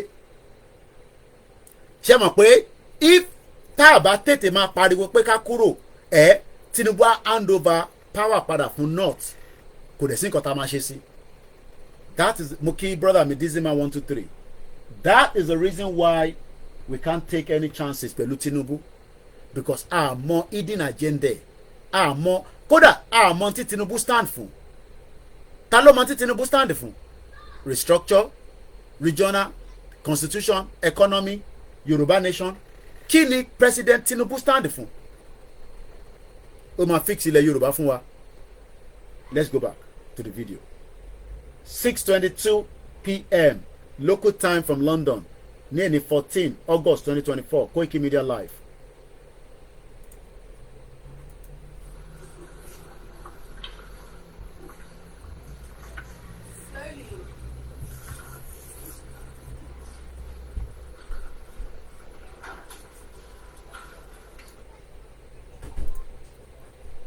in tó fẹ́ torí ẹ̀ parẹ́ kó fẹ́ jẹ president náà nìyẹn. This is exactly tí Tinubu ṣe fẹ́ sọ pé òun lòun ló kàn kò kàn ọmọ Yorùbá. Ó fẹ́ prove fún Fúlàní pé òun náà lè débẹ̀. Ọlọ́run dẹ̀ gbé débẹ̀, there is no doubt about that. Èèyàn kọ́kọ́ ló gbé débẹ̀ torí ó ríga rẹ̀ wọlé ni, but ohun Ọlọ́run Elédùmarè ló gbé débẹ̀. Bóyá ó máa wá ohun Elédùmarè kó parí tenure yìí, time will tell. But in tó fẹ́ ṣó gangan náà lélẹ́yìí pé Buhari bá débẹ̀ èmi náà lẹ́tọ̀ọ́ láti dé bíbá. Bí Jonathan bá lè débẹ̀ ta ni Jonathan èmi náà lẹ́tọ̀ọ́ láti débẹ̀. Ṣe ni pé gbogbo wọn dé ibẹ̀ before òun ló gbọ́dọ̀ jẹ́ the last person tó máa wọlé, àwọn tó kù ti gbọ́dọ̀ wà lórí ìjókòó. Now tẹ́ bá wo body language Shettima ní the other side, Shettima náà ń gbàdúrà pé kọ́lọ́n jẹ́ kíkú pa Tinubu. Èmi kọ́ ni mo sọ bẹ́ẹ̀, in tí Shettima ń sọ nìyẹn.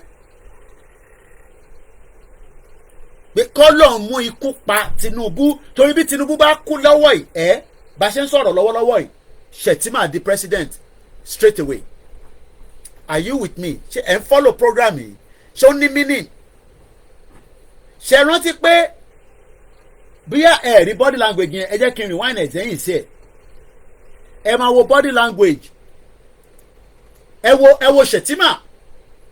Ṣé mọ̀ pé Shettima náà ń gbàdúrà nínú ọkàn ẹ̀ pé Ọlọ́run bá ń pa Tinubu jàre kémi lè tètè débẹ̀. Torí pé ojú ń kàn àwọn northerners. Ìyẹn ló ṣe lọ erupt ọ̀rọ̀ Russia flag jáde. Kò ń ṣojú lásán. It is a deliberate act. Ni àwọn ọmọ northerners sọ pé Tinubu kò sí nǹkan tó lè fi wá ṣe. We will run the Russian flag right inside. Ẹ jẹ́ ká gbọ́n tí arábìnrin fẹ́ sọ. DW yìí àwọn German ló ní. Ẹ farabalẹ̀ ẹ̀yin tá à ń bá sọ̀rọ̀. Mo kí Yami Grace Olúṣòótọ́. Ẹ̀yin ọmọ Yorùbá mo tún mọ̀ ń bá sọ̀rọ̀. A bínú sí Tinubu. Àwọn ò bá Tinubu jà, ẹni Koiki ló sọ bẹ́ẹ̀. Àmọ́ ikú fẹ́ pa Tinubu látara Shettima. Ikú fẹ́ pa Tinubu látara Shettima, ẹni mi mo sọ bẹ́ẹ̀. Tó bá rí ìjọba ìṣedélẹ̀ tán ohun Elédùmarè ni. Ẹ gbọ́n mi ọmọ Yorùbá. Ẹ sọ fún Ṣèyí Tinubu pé bàbá rẹ̀ wọ́n lè gbé orí bàbá rẹ̀ padà wá sí South West bó ṣe pẹ́ MKO Abiola kò pọ̀ jù. These people don't care whether you are who or you are not who. Wọ́n padé légi wá. Ṣé mọ sọ pé Abiola ò ní lọ́wọ́ ṣé táwọn èèyàn mọ capacity MKO Abiola. Ẹ̀mí tó pè ní MKO Abiola mọ̀ ní kúdí owó wọ́n pàṣẹ Abuja kò sí nǹkan kan tó ṣẹlẹ̀. Ìgbà yẹn ló yẹ kí Yorùbá ti pull out kúrò ní Nàìjíríà. But olè táwọn Tinubu olórí burúkú yìí náà fẹ́ jẹ àwọn bomb bastard. Ó ní ó dà bá pa Abiola èmi máa débẹ̀. Ó ní tẹ́ bá pa Abiola òun máa débẹ̀, òun máa sacrifice kódà òun lè fọmọ òun bògún torí ẹ̀. Torí wá ti dífá oríṣiríṣi fún Tinubu, àwọn babaláwo, àwọn tó ń ṣàdúrà fún, àwọn àfáà tó jókòó sínú ilé ẹ̀tọ́ wà lórí awọ, wọ́n máa deliver message fún pé bàbá yìí máa débẹ̀, but àwọn nǹkan kankan máa bá lọ, a ní kó ṣẹlẹ̀. Ọmọ Yorùbá ní gbogbo wa. Mo kí n láti United Arab Emirates. Àwọn èèyàn follow program mọ́, wọ́n ti wà distracted, àdẹ̀ tí ìgbọ́yàn síta. Torí tó bá yẹ pé mo gbọ́yàn síta nígbà wo bí ẹ máa dàrú nísìn, ẹ má bínú ìyá mi. Mo ní Tinubu ẹ wo Shettima ní bíbà olórí burúkú. Òun dà fídíò yẹn dà. Ẹ wo Shettima, ẹ wo bí òun náà ṣe dúró, kí lẹ rò pé ó ń wà lẹ́mìí Shettima tó jẹ́ ọmọ àwọn kan ní Kanuri ni, àwọn kan ní Fúlàní ni, àwọn kan ní Haúsá ni, but whatever it is kò kí ń ṣe ọmọ Yorùbá, kò lè nífẹ̀ẹ́ Tinubu délẹ̀. Àwa gan tí nífẹ̀ẹ́ ara wa délẹ̀ ni. Ṣáwa gan tí nífẹ̀ẹ́ ara wa délẹ̀. Now ǹjẹ́ yìí náà mọ̀ nísìn pé inú ewu ni gbogbo wa wà. We are all in danger. Because do you still want to be known as Nigeria after tí Tinubu bá ṣe tán? Ṣé mọ̀ pé disaster ló máa jẹ́ ṣá? Mo kí bàbá mi, mo kí grandma lẹ́ǹkan sí Christina SK Tolúwaláṣẹ. Wọ́n ní Shettima bá gba tó bá mo fẹ́ ka Yorùbá. Wọ́n ní bí tí Shettima bá gbádàrú ikú fún Bọ́lá ọmọ Shettima ń kọ́ àbí Yorùbá yìí náà nìkan náà kó ṣàánú wa ẹ ṣàmú àyìn tẹ káàdì nínú kọ́mẹ̀ntì ẹ ti gẹ̀tẹ̀ mo kí dáàdì mi Ìdòwú Samuel bàbá mi Sunday Afọlábí we are here telling us that we love Tinubu so much gbàdúrà kú fún bó ti fọwọ́ rẹ̀ fi ikú sí rẹ̀ lọ́wọ́ báyìí ẹ wo fídíò yìí ẹ wo body language Shettima ṣe mọ̀ pé Shettima kì í rẹ́rìn Emmanuel ní this program is hot ọlọ́run kò hot mo fẹ́ kó calm ni ìyẹn mo ṣe tan fan sórí tí bá fẹ́ kó hot máa pa fan máa tilẹ̀kùn mọ́ orí máa ti gbogbo á máa gbóná gbódógbódó Kevin ní how do you read Shettima's mind ó máa ṣe o. Do you want me to show you another image of Shettima? Do you understand that this Shettima also have an agenda? The same way Tinubu has an agenda, he also has an agenda. Ẹ jẹ́ ká mú fídíò yẹn lọ sẹ́yìn díẹ̀ sí. Now Jonathan àti Buhari ti débẹ̀ so wọ́n ti lọ whisper fún Tinubu pé àwọn the former president ti wọlé. Now ẹ jẹ́ ká wo fídíò yẹn ká tó padà sí flag Russia yẹn níbí báyìí máa pọ̀ sí máa mute mic mi mò ń bọ̀ lẹ́ẹ̀kan sí. ẹ má bínú ẹ̀yin tí ẹ wà ní channel báyìí ẹ má bínú lẹ́ẹ̀kan sí. Tẹ́ bá fẹ́ rí gbogbo tí mò ń show yẹn ẹ máa lọ síbi tí mo ti ń show lórí software because mo ń run multiple channel. That's the reason why you are not seeing anything. ẹ̀yin tẹ́ wà lórí bíbà tí fídíò Olóyèdè náà ń show lẹ́yìn mo kí gbogbo alẹ́ nǹkan sí.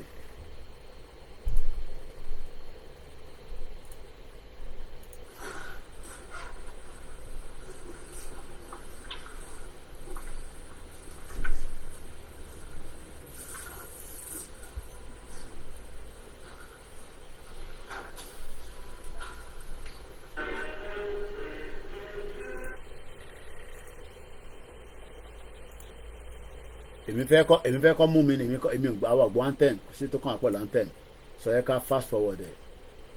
Now ẹ wo ṣe ta ló mọ bọ̀bọ̀ yìí ta ló mọ máa yìí Délé Aláké nìyẹn. gọ́ọ̀mẹ̀ntì dùn gan ẹ̀mọ́ tó ń pè gọ́ọ̀mẹ̀ntì ni ó máa ẹni tí Ọlọ́run gbọ́dọ̀ fi nǹkan sẹ́mi ẹ̀ tí kò ní darapọ̀ mọ́rú jìbìtì báyìí orí ẹ̀.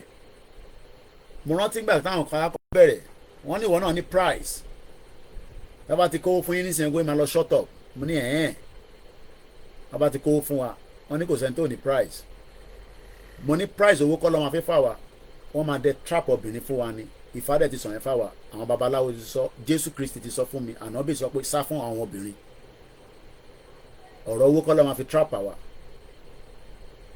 ntọ́ lè fi trap wa obìnrin wà nínú ẹ̀. ẹ wo Délé Aláké bó ṣe ń rẹ́rìn múkẹ́lẹ́ mo ní gbádùn ẹ̀ dáadáa but it is a temporary place.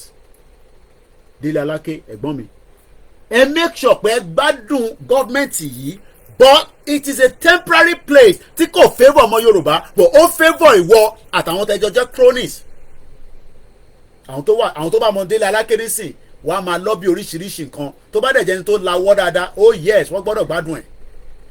owó government ló dùn ná jù government money owó ìjọba ló dùn ná jù torí pé kò wà accountable for anything bíi ti Nàìjíríà àti Áfíríkà. so Délé Aláké náà ń rẹ́rìn ẹja gbọ́n tó sọ.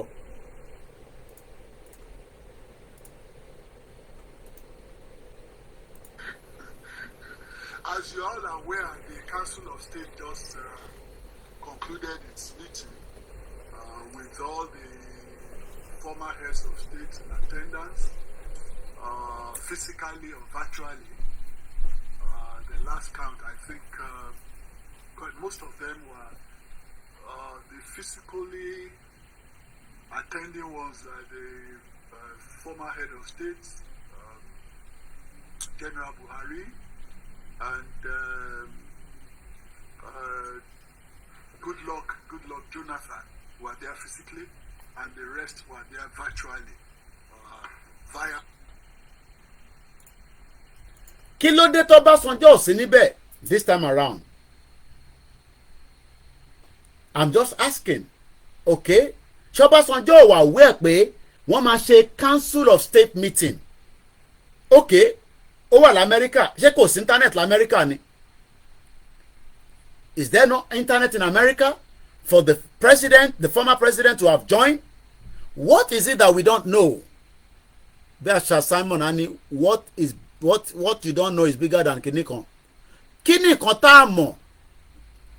Dizzy man sọ pé it is important to consider that once this individual Bola Ahmed Tinubu leaves their position, the progress achieved by Bola Ahmed Tinubu is at risk of being undone by negative influences, as has been the case in the past.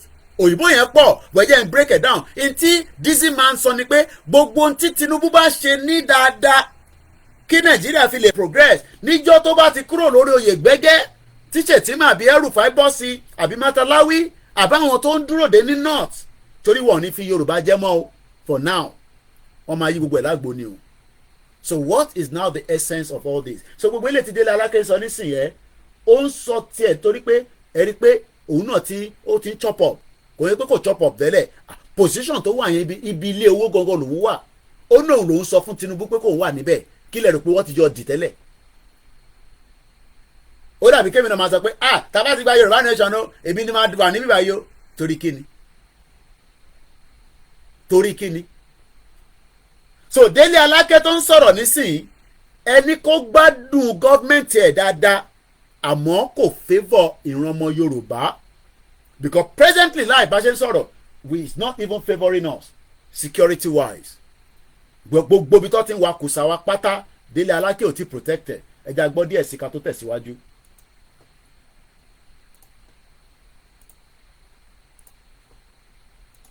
Zoom. So in essence, in principle, all of them were in attendance, and that's a very eloquent testimony to the kind of support that they are giving to our current president, President Bola Ahmed Tinubu. A lot of issues were exhaustively discussed at the meeting, and of course you know that apart from the former heads of state, the constitutional composition of the Council of States includes all governors, security advisor, attorney general, and the rest. So the governors were all in attendance as well. And some of us ministers were invited to make presentations on our roadmap on what we've been able to achieve. Ẹ rí i pé mo rẹ́rìn àwọn wèrè ẹ bá mi sọ pé àwọn wèrè roadmap tí Buhari àti Yẹmí Ọ̀sínbàjò ṣe níbo ló wà ẹ bá mi wá ẹ bá mi béèrè lọ́wọ́ Délé Aláké pé the roadmap tí àwọn Yẹmí Ọ̀sínbàjò shortman devil àti Buhari Fulani man níbo ló wà ẹ bá mi béèrè pé roadmap tí wọ́n lò pé Nàìjíríà máa progress o níbo ló wà ìjáyé wa rọrùn lẹ́yìn ìgbà tí àwọn méjèèjì tó ti lọ. What has been the roadmap? Tẹ́ ẹ̀ bá ti gbọ́ tẹ́lẹ̀ ní October inú ọdún yìí àmọ́ wọ́n ní dínà ń bẹ dínà wà fẹ́ni tó bá ti gbọ́ ẹ jẹ́ àfi àwọn wèrè yìí sílẹ̀ náà ká kọ́kọ́ lọ gbọ́ bí dínà ṣe fẹ́ rí ní October mò ń bọ̀ mọ́ ìtìdè.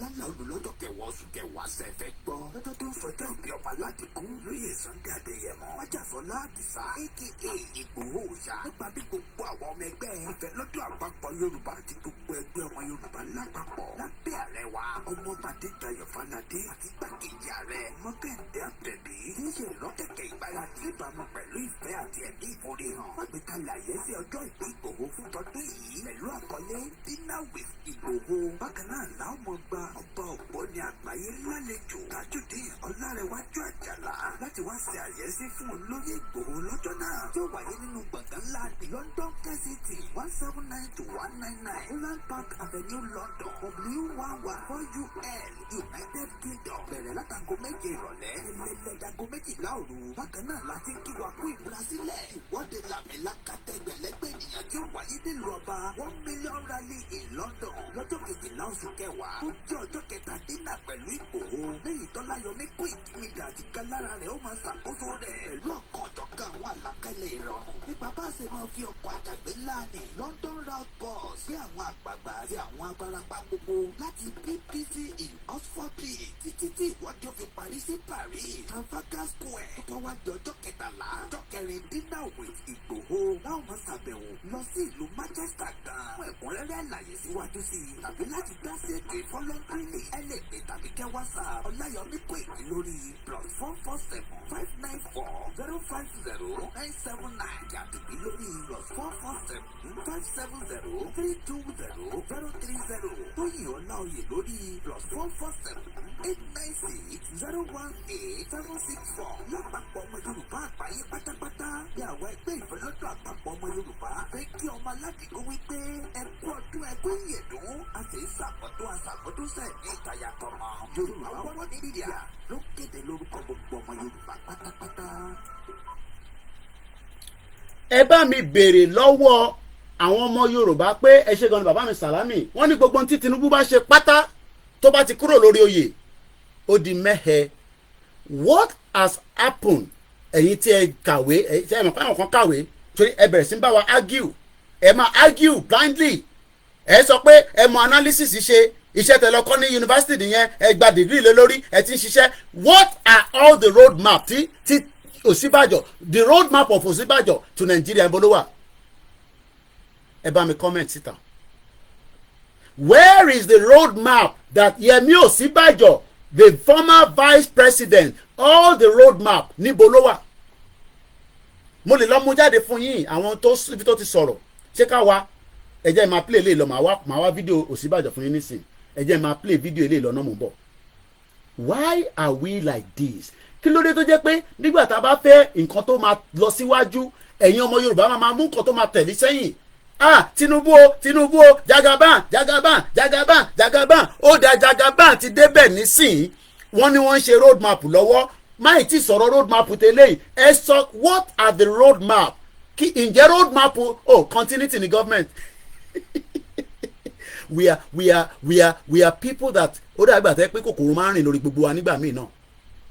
Ọ̀ṣínbàjò was in government for 8 years by now ó yẹ ká ti máa rí the ripple effect of the road map.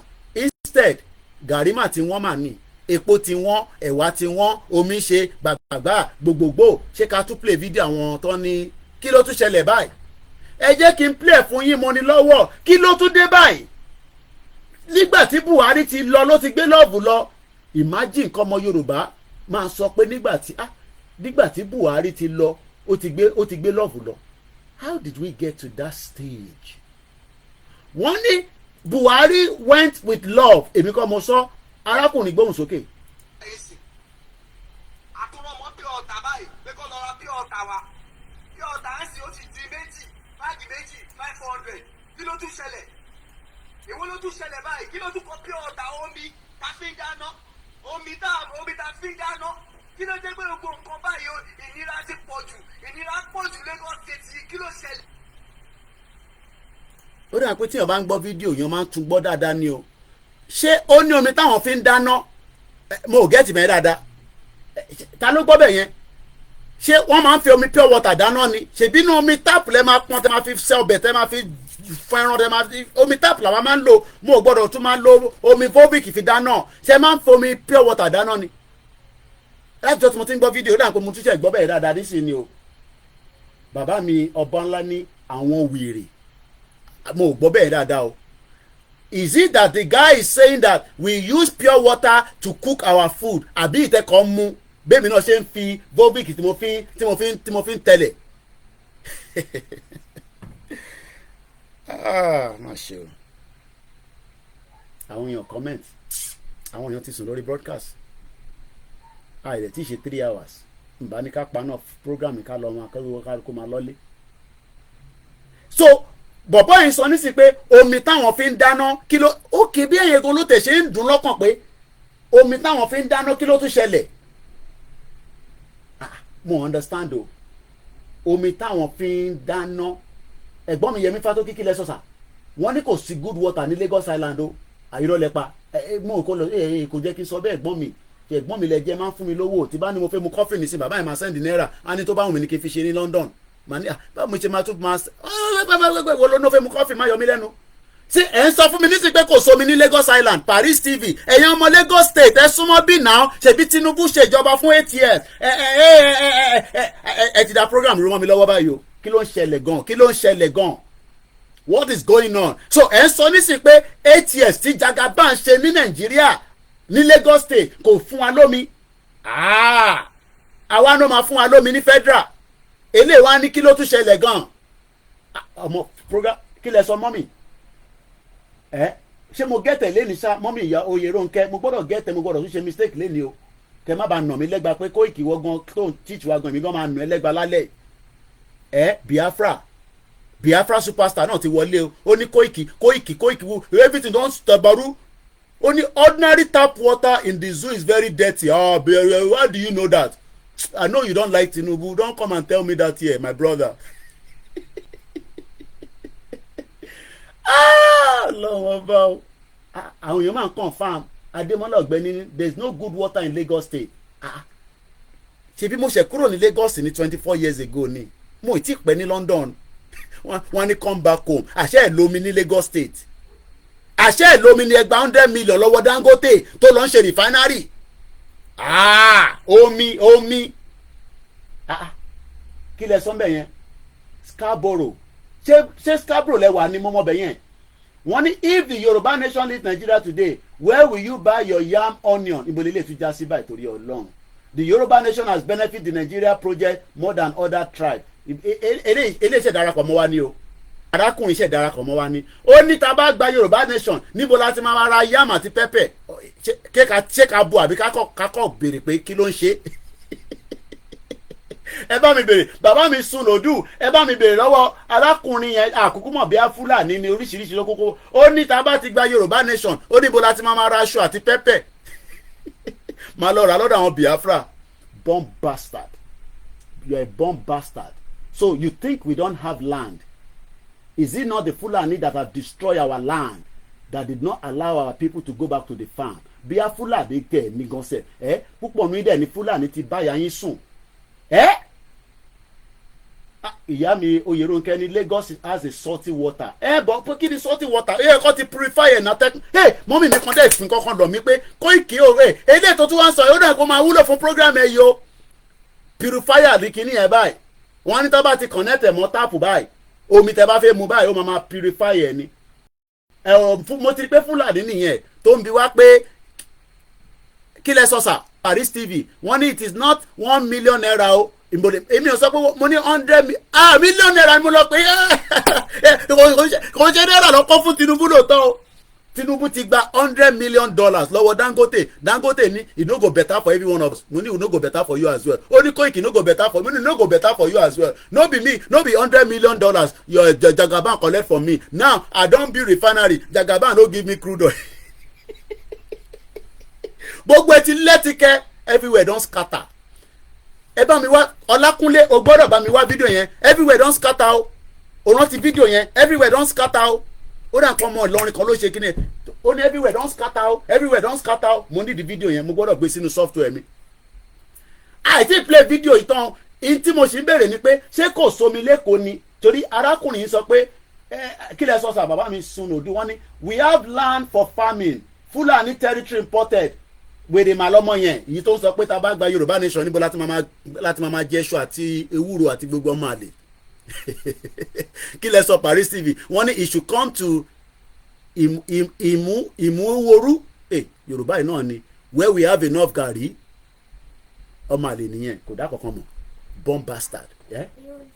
Oh yeah, I almost finished 1 hour I love you àwọn èèyàn dá sí program mọ́ kí lẹ sọ grandma ó ní ẹ ti wà ní the right place ẹ ti máa rí dáadáa wọ́n ní we use pure water to cook and brush our teeth in Lagos grandma ṣe wine wà lálẹ́ ni grandma ẹ náà tún wine èmi náà grandma ni a máa ń fi omi pure water kí lẹ sọ mọ́mì mi Oyèrónkẹ́ wọ́n ní we have land to plant enough food ẹ bá ń kí ìyàwó Janet Fashakin oko etílé Fúlàní ọmọ àlè ẹ má ìkànnì Fúlàní ẹ̀dá ó máa da program lọ́wọ́ rú.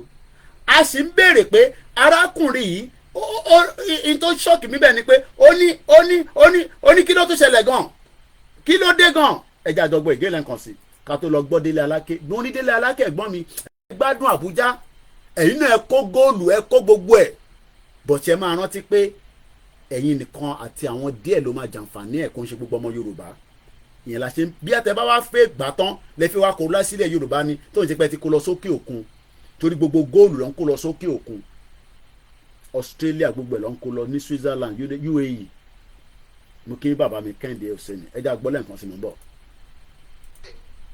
nígbà tẹ́ ẹ ta pure water láti inú mọ́tò méjì ẹ̀yìn sí àtúnrọ̀mọ́ pure water báyìí pé kó lọ ra pure water wa pure water ń sì ó ti di méjì báàgì méjì 500 kí ló tún ṣẹlẹ̀ èwo ló tún ṣẹlẹ̀ báyìí kí ló tún kọ pure water omi ta fi ń dáná omi ta fi ń dáná kí ló dé pé gbogbo nǹkan báyìí ìnira ti pọ̀ jù ìnira pọ̀ jù Lagos State kí ló ṣẹlẹ̀ nígbà tẹ́ ẹ̀ ta pure water láti inú mọ́tò méjì 500 méjì báàgì méjì 500 láti inú mọ́tò àwọn tó máa tún tà á kọ́lé ló máa tà kí ló pé ìnira á pọ̀ jù nílẹ̀ Nàìjíríà ìnira ti pọ̀ jù àtìgbà tí Buhari ti bọ́lẹ̀ báyìí ni Buhari ti gbé lọ́ọ̀fù lọ. ọmọ akẹ́ni mi ṣe ẹni pé mo lọ gbójú Buhari wọlé Buhari wà wọ̀ wọ́n yẹn pé thank you ṣe ojú Buhari lẹ́gbẹ̀ẹ́ ṣe pé mi náà fojú Buhari sí. ọmọ Yorùbá ní àtìgbà tí Buhari tó ti gbé fẹ́ lọ Buhari Biafra superstar maybe you no hear that guy wey dey talk he say Buhari don take love he remove love as Buhari remove love everything don dabaru for Nigeria. Buhari ọmọ Yorùbá ní Buhari ti gbé lọ́ọ̀bù lọ wọ́n ní ẹ̀gbọ́n mi Yẹmí Fátókítẹ̀ fún mi ní update ni o wọ́n ní price tí arákùnrin sọ ó ti kúrò ní price yẹn pure water ti di 800 wọ́n ló ti di 800 naira so that means pé tí ó dà èmi náà fẹ́ rán ọmọ níbi ọlọ́mọ pure water súnmọ́ bí mo fẹ́ ra pure water lálẹ́ pure water lèmi náà máa mu èmi náà mo lówó díẹ̀ lọ́wọ́ mo lówó lọ́wọ́ ọlọ́run ajá máa ní 1000 naira dà mo fẹ́ owó aláró ìyẹn ní níwọ̀n tèmi fẹ́ lè ó lè ẹ má kí n lo níwọ̀n mo fẹ́ tọ́jú yẹn torí tí bá máa náwó fún Wàsíù torí Wàsíù bá wá London èmi náà máa lọ náwó fún so intanet sọ nísìnyí pé tí bá rán wọn ní pure water pẹ̀lú 1000 báàgì mélòó ni máa gbà báàgì mélòó ló máa fún mi tí bá fún yàn kan ní 1000 pé lọ́ bá mi ra pure water wà ládùúgbò mo fẹ́ fi fọn eyín mi bí àṣà girama owó ní iná tó tọ́ làwọn ń sọ Kóìkì ní táwọn mọ̀ ni tí bá ní kọ́ lọ bá mi ra omi wá nísìn báàgì mélòó ṣé màá rí bí báàgì 4 lórí eléyìí yà ní Kóìkì òní wàhálà ṣé màá rí tó báàgì 4 grandma comfort ológunjà náà ti dé wọ́n ní soon you will be using pure water to bath in Lagos State if you are still in Nigeria ibo de grandma sọ pé máa fi fọn yín lọ́sọ báwo la tún ṣe máa já omi pure water ká tó já omi yẹn tán máa pẹ́ ẹ̀ dáàmì pé ìyẹn àkọ́kọ́ já omi láàárọ̀ ó yá ìyàwó mi ó yá kọ́kọ́ lọ mo fẹ́ wẹ̀ baálé mi ẹ mọ̀ pé pure water yín máa ṣe máa lọ máa gé o máa rí 3 rà nínú ẹ̀ ládùúgbò yín Mr. Jaye TV wọ́n ní ládùúgbò àwọn tí bá fún ọ ní 1000 lálẹ́ yìí wá 5 bags for 2000 naira mo fẹ́ ra ok wọ́n ní máa fi wẹ̀ nú ẹ̀ mo dẹ̀ fẹ́ náwó ìfún Wàsíù ní o tó bá ti wá London so ìtẹ́ ìsọ nísìnyí pé 2000 naira yìí báyìí nísìnyí máa ra báàgì 5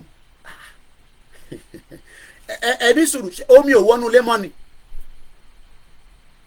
Adékúnlé Rahman ẹ̀gbọ́n mi Yẹmí Fátókì ẹ̀yin sọ pé ní Lagos Island kò sí clean water grandma comfort ológunjà ní a máa ṣe fi pure water fi wẹ̀ grandma princess Awoniyi ní a máa fi fọnu ní eléyìí dẹ̀ sọ pé a fi ń dáná ó wá nígbà tí kinní kan ṣẹlẹ̀ pé wọ́n ti gbé lọ́ọ̀fù lọ ta ló gbé lọ́ọ̀fù lọ mara 2.5 bags arákùnrin má yọ wá lẹ́nu ó ní yes the land is there but the food is coming from the north your energy should be directed towards bringing business from London to Nigeria eléyìí ò dákọ̀ fún ọmọ Fúlàní lélẹ̀ ẹ jẹ́ kó ṣàmàṣeré ẹ má yẹ lẹ́nu ẹ gbọ́rọ̀ dẹ̀ ó ní kémi gbé business wá láti London wá sí Nàìjíríà it dey pain them wọ́n ti lọ mo sọ fún yín pé ní north ara ń kan wọ́n burúkú báyìí ó ní kémi gbé business wá láti London wá sí Nàìjíríà bàbá ẹ̀ ló máa gbé business wá láti London bomb bastard ọmọ àlè mo kí ìyàwó alájíire kókà ọ̀nà ti wọlé mo kí yẹn káàbọ̀ sórí ìkànnì wa ìyàwó Elizabeth ló ń kí yín o ẹjẹ́ àgbọ̀ ọmọ Yorùbá tó ní Buhari ti gbé lọ́ọ̀fù lọ ẹ̀rí bí Buhari náà ṣe ń wò pé Tinubu Jagaban ó ṣàgbàjọba mọ́ mi lọ́wọ́ bọ̀ á dì pẹ̀lú ẹ̀ à máa dì pẹ̀lú ẹ̀ ìwọ Tinubu ó fọ́ọ̀sà rẹ̀ gbàjọba mọ́ mi lọ́wọ́ àbí máa dì pẹ̀lú ẹ̀ a máa kó Russia flag síta a máa bàjọba ẹ jẹ́ èmi kọ́ mo sọ bẹ́ẹ̀ Buhari ló sọ bẹ́ẹ̀ ẹgbọ́n sókè mú bọ̀.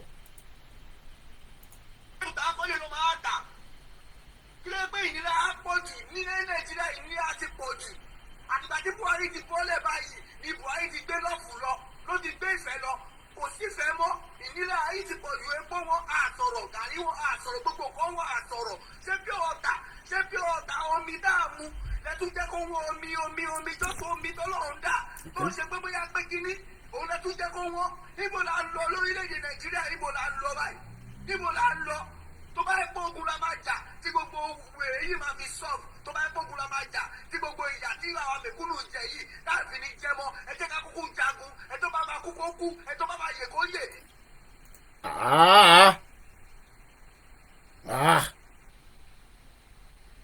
ó dẹ̀ ń sọ gbogbo ẹ̀ ló bá wa jagun lájà àwọn olóńgbò jagun kí lẹ sọ Mr. Fọlábí Simon wọ́n ní some places like inland we use pure water to cook because the water is not clear kí lẹ mí pé kò clear ṣé nígbà tẹ́ pọ́n mi yẹn kò clear abáyọ̀ nígbà tí mo lọ kí ọ̀rẹ́ mi kan ní Lẹ́kì ní some years back nígbà tí mo flush mo ṣáà rí pé gbogbo ẹ̀ rẹ́ẹ̀dì ni mo wá bí pé kí ló mo rò pé ìgbẹ́ tí mo yà ni ó transform toilet ẹ̀rọ nígbà tí mo fẹ́ yàgbẹ́ mo tètè ẹ má bínú bí ṣe làmọ́lẹ̀ bẹ́ẹ̀ yẹn ìkan náà ni gbogbo àbí ẹ̀yin náà máa ń yàgbẹ́ ẹ̀ tó bá ti yàgbẹ́ o ti ní problem wàláì máa lọ àbèrè ẹ kò lè fi flush inú ẹ èmi rò pé bí àgbà tí mo dé tọ́lẹ̀tì yẹn mo wo inú pit yẹn káwà kí n wo ní tọ́lẹ̀tì wa ń bíbà wà kọ́ ṣe kíní ẹ̀ wá dẹ̀ jókòó ìgbẹ́ tó bá dẹ̀ le kò da ìgbẹ́ ṣíṣàn ló máa ń da mo wá rò pé nígbà tí mo yàgbẹ́ tán bí àgbẹ̀ yẹn ló fọ́ gbogbo inú bóòlù yẹn lọ́mọ àti mo flush mo kọ́ rí pé gbogbo ẹ̀ brown wà ní kí ló ṣẹlẹ̀ kẹ̀ àyà mi já mo bá wo bẹ̀ dáadáa pé yóò lọ ẹ̀ tí wàá disgrace ara ẹ̀ náà ilé yẹn dẹ̀ fine gan fine house ní Lẹ́kì tẹ́ condition gbogbo ẹ̀ ń tutù mọ́ mi lára àwa flush àyà mi wá ń já láti kúrò mo wá rí pé gbogbo ẹ̀ ṣe wá brown nínú tó kò jẹ́ jẹ́gbẹ́ tèmi lélẹ́yìí o àná kò gbọ́dọ̀ jẹ́gbẹ́ mi ìgbẹ́ mélòó mo wá ti yà láì ṣe àwọn tó ń kógbẹ́kógbẹ́ ní bá wọ pálọ̀ ní fàájì ń lọ rẹpẹtẹ ní asun gbogbo ẹ̀ èmi ò dẹ́ mọtí aṣáǹṣe fàájì lọ ní bá súnmọ́ pé ọmọ bathroom yẹn nísìn mo lọ ṣe number 2 bí ṣe flush báyìí omi yẹn brown ó ní ìtàn fèsì ó sọ lẹ́sẹ̀ ó ní ìtàn fèsì ní Lẹ́kì nìyẹn Kóìkì ìwọ fìyẹn sílẹ̀ máa ṣe fàájì lọ máa gbọ́ Davido lọ́wọ́ mo ní ó yá dájọ́ máa gbọ́ Davido mo ní nínú ilé tó fàyìn báyìí wẹ́n máa sọ yìí mo ní wá àwọn nǹkan tẹ ṣe ní London a lè báyìí wọ́n máa ní kọ̀ọ̀kan tó lè fi purify yẹ ó ní má wọrí ó ní bá ṣe manager nìyẹn wàláì mo ṣe wá rí nígbà tí ẹni sọ ní sí pé omi yàn clear so that means pé for 8 years tí Tinubu fi ṣe government ní Lagos State kò rí omi yẹn sort out grandma wo ni there is no good water in Lekki ànímọ́dé bẹ́ẹ̀ ní sẹ́ẹ̀ ẹ̀ ń jẹun lọ́wọ́ ẹ má bínú mọ́ ẹ bá ti sọ pé ẹ̀ ń jẹun Mr. Fọláyan nígbà má sọ̀rọ̀ ọ̀gbẹ́ bọ̀ ìgbẹ́ ṣíṣàn ni mo yà ń jọ yẹn kò tí bá lọ lébà máa ń ra oògùn dìgbẹ̀dìgbẹ̀ dání torí tó bá ti mú kankan báyìí gbogbo a máa yọ ọbẹ̀ gbẹ́dẹ́ ni mo dẹ̀ ń ṣe Tinubu tó ń lo ká má tún dá yẹn sílẹ̀ lálẹ́ ìtọ́nú náà pọ́n ní bàbá yẹn máa ń lo èyí táwọn ọmọ kéékèèké máa ń lò ẹ wá wo bó ṣe sọ Paris TV tó láìkì nìyẹn ó ní mò ń jẹun lọ́wọ́ oúnjẹ ò lẹ́ ń jẹ oúnjẹ ò lẹ́ ń jẹ ṣé gàrí náà ló ń jẹ níbi tíyàn bá wà nígbà kan tó bá lọ rà kọkẹrẹ dé báyìí èdè máa wà nínú ẹ̀ ẹja máa wà níbẹ̀ ṣáwá máa wà níbẹ̀ wà wá ní kọ́ bẹ́ẹ̀ gbé ẹ̀bà tó tẹ̀ lálẹ́ àná wà wá máa fi jẹ èèyàn mélòó ló sì ń jẹ kọkọrẹ nísìn èèyàn mélòó ló sì ń jẹ kọkọrẹ mo ní ọ̀rọ̀ tá à ń bá lọ yìí tá a bá dúró sínú Nàìjíríà kódà gàrí gan ìnírí mọ́. mo ní Yẹmí Ọ̀sínbàjò òun náà ṣèjọba ẹjẹ́ ayọ̀ arákùnrin kúrò nígbà tí Buhari àti gbọ́ ìgbà tí Buhari Buhari bó ṣe wò ẹ wo ojú Buhari ẹ wo Buhari ó ń wò báyìí pé ìgbà kan lèmi náà wà ní iwájú bẹ́ẹ̀ yẹn tó máa dìde fún mi wèrè. That is life. Ìgbà ò lọ òbí òréré ibi tá a bá wà ẹja ṣe dáadáa. Ẹ̀yin governors wa à ń sọ fún yín nísìn ẹni kí la máa ṣe. Akérédolú dà lẹ́nìí àfihàn ó ti lọ.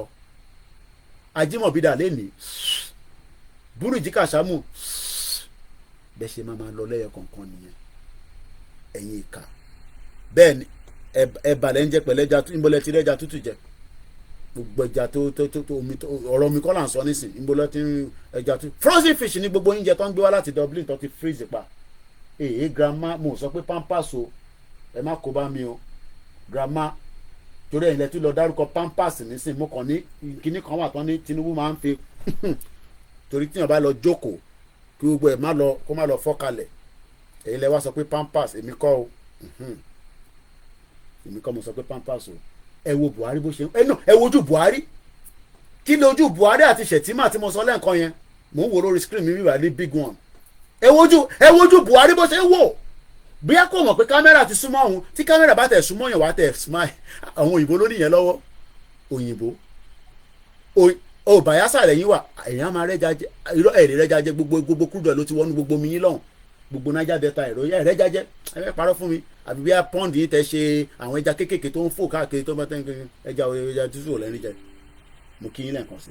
mo ní kí ni ìyàtọ̀ ojú Shettima àti Buhari tẹ̀ ń wò yìí born bastard ó mú 29,000 Yorùbá ó pa wọ́n dànù ó mú àwọn ọmọ Yorùbá ó pa wọ́n dànù àwa ní ká máa lọ kí ni ká máa lọ yẹn máa sọ ó dìjà ẹ̀gbọ́n sókè ẹ̀gbọ́n mi George Akiola. Impediment to Yoruba development is the impediment to Yoruba development. Without Nigeria, we won't be where we are. 1960, we were far ahead of South Korea and North Korea. We were far ahead of China even. We had television before France. We had radio before South Africa. Now look at where we are today. I think it's a shame that even any Yoruba man can be talking about restructuring at this point in time. What are we restructuring? This country that is already shot to pieces? I don't think that's what we want. But they are always talking about giving Nigeria a chance. The patience of Yoruba with Nigeria has come to an end.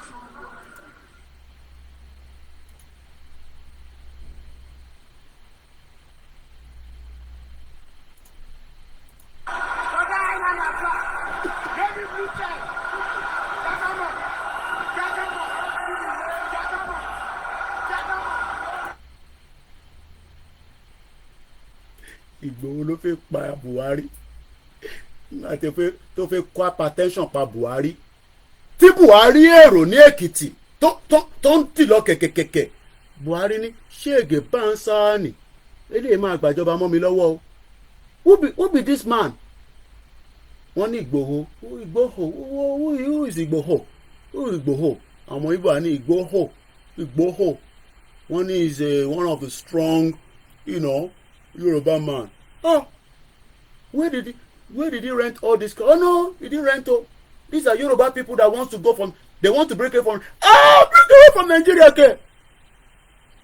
Tinubu náà yára present video fún Buhari pé nígbà kan tí inti Tinubu pé Buhari ti rí video yẹn Tinubu náà sọ fún Buhari pé you don see that Igboho video for Eki. I see am. Wetin we go do for Igboho? The thing we go do say make I become president o. If not, these people go. Àròyé òdodo àmókè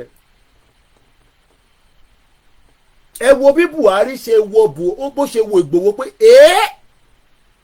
Ìgbòho tó ń dán ní south west lélẹ́yìí mo rò pé tí Nnamdi Kanu tí mo lọ jí gbé wá ni mo lè suppress àṣẹyìn Yorùbá tún sínwín tí ì rí nǹkan kan àṣẹ̀ṣẹ̀ mẹ́yẹ bọ̀ lápò ni.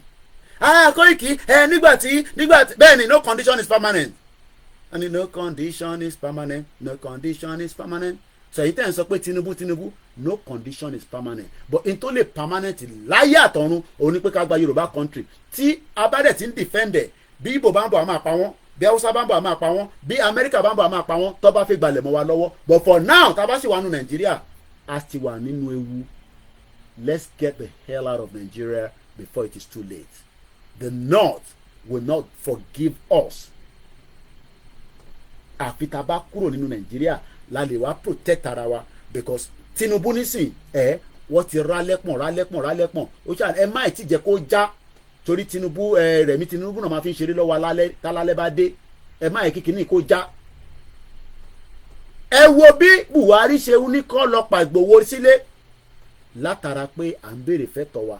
Ṣé jẹ́ ká lọ gbọ́ Délé Aláké, torí pé Délé Aláké sọ fún wa pé there is a road map o, there is a road map o, the road map is going well o, there is a road map o, money road map èwo ń bẹ̀.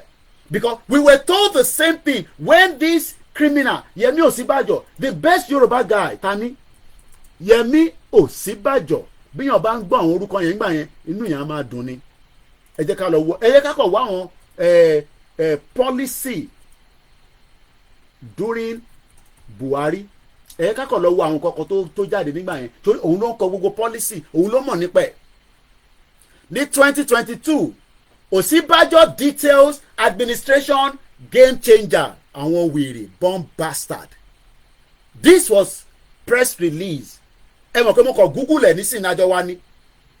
Osibajo details Buhari administration game changer achievement, call for better forex management. Bẹ́ẹ̀ni torí kọ́ bá fa kórópọ̀n yẹn já Rẹ̀mí Tinubu ni màá rí kankan fi ṣeré lálẹ́. Ẹ̀yin àwọn bomb bastard. Ẹ jẹ́ ká kà. The vice president restated the need for synergy between physical and monetary policy. Òyìnbó tó fi kó gbogbo alọ́ náà nìyẹn. Wà látàmórí ẹ olórí ẹbí wa nìyẹn. Gbọ́dọ̀ olórí ẹbí ká má kí olórí ẹbí, torí pé olórí ẹbí bá bínú tán pátápátá wàhálà dénú lé yẹn nìyẹn. Èèyàn dáadáa kò ní bàjẹ́ fún ẹ láéláé. Bá ń kí àwọn àlejò tó ń bẹ nínú ilé. Òjò àríra láìpẹ́. Àwọn èèyàn gbọ́ program mọ́ nígbà tó ti gbọ́ kórópọ̀n, tó ti gbọ́ kinní kan, táwọn èèyàn ti ń gbọ́ kórópọ̀n, gbogbo program ti dàrú nìyẹn. Ẹ jẹ́ ká padà sí ibi pé àní wọ́n ń sọ fún wa nísìnyí pé Tinubu náà ti ń gbé wa lọ sí road map. Mo ní kọ́ tó wà important ni mo pé family come first la máa ń sọ ní sùúrù. A máa play kankan fún yín tó máa keep yín busy. Màá mú nìkan tí máa play fún yín. Ẹ jẹ́ ká máa play lé ìlọ́mú bọ̀. How you doing? One minute. What? Yeah. I'm good, man. I'm good. How are you? Welcome to this very brief briefing.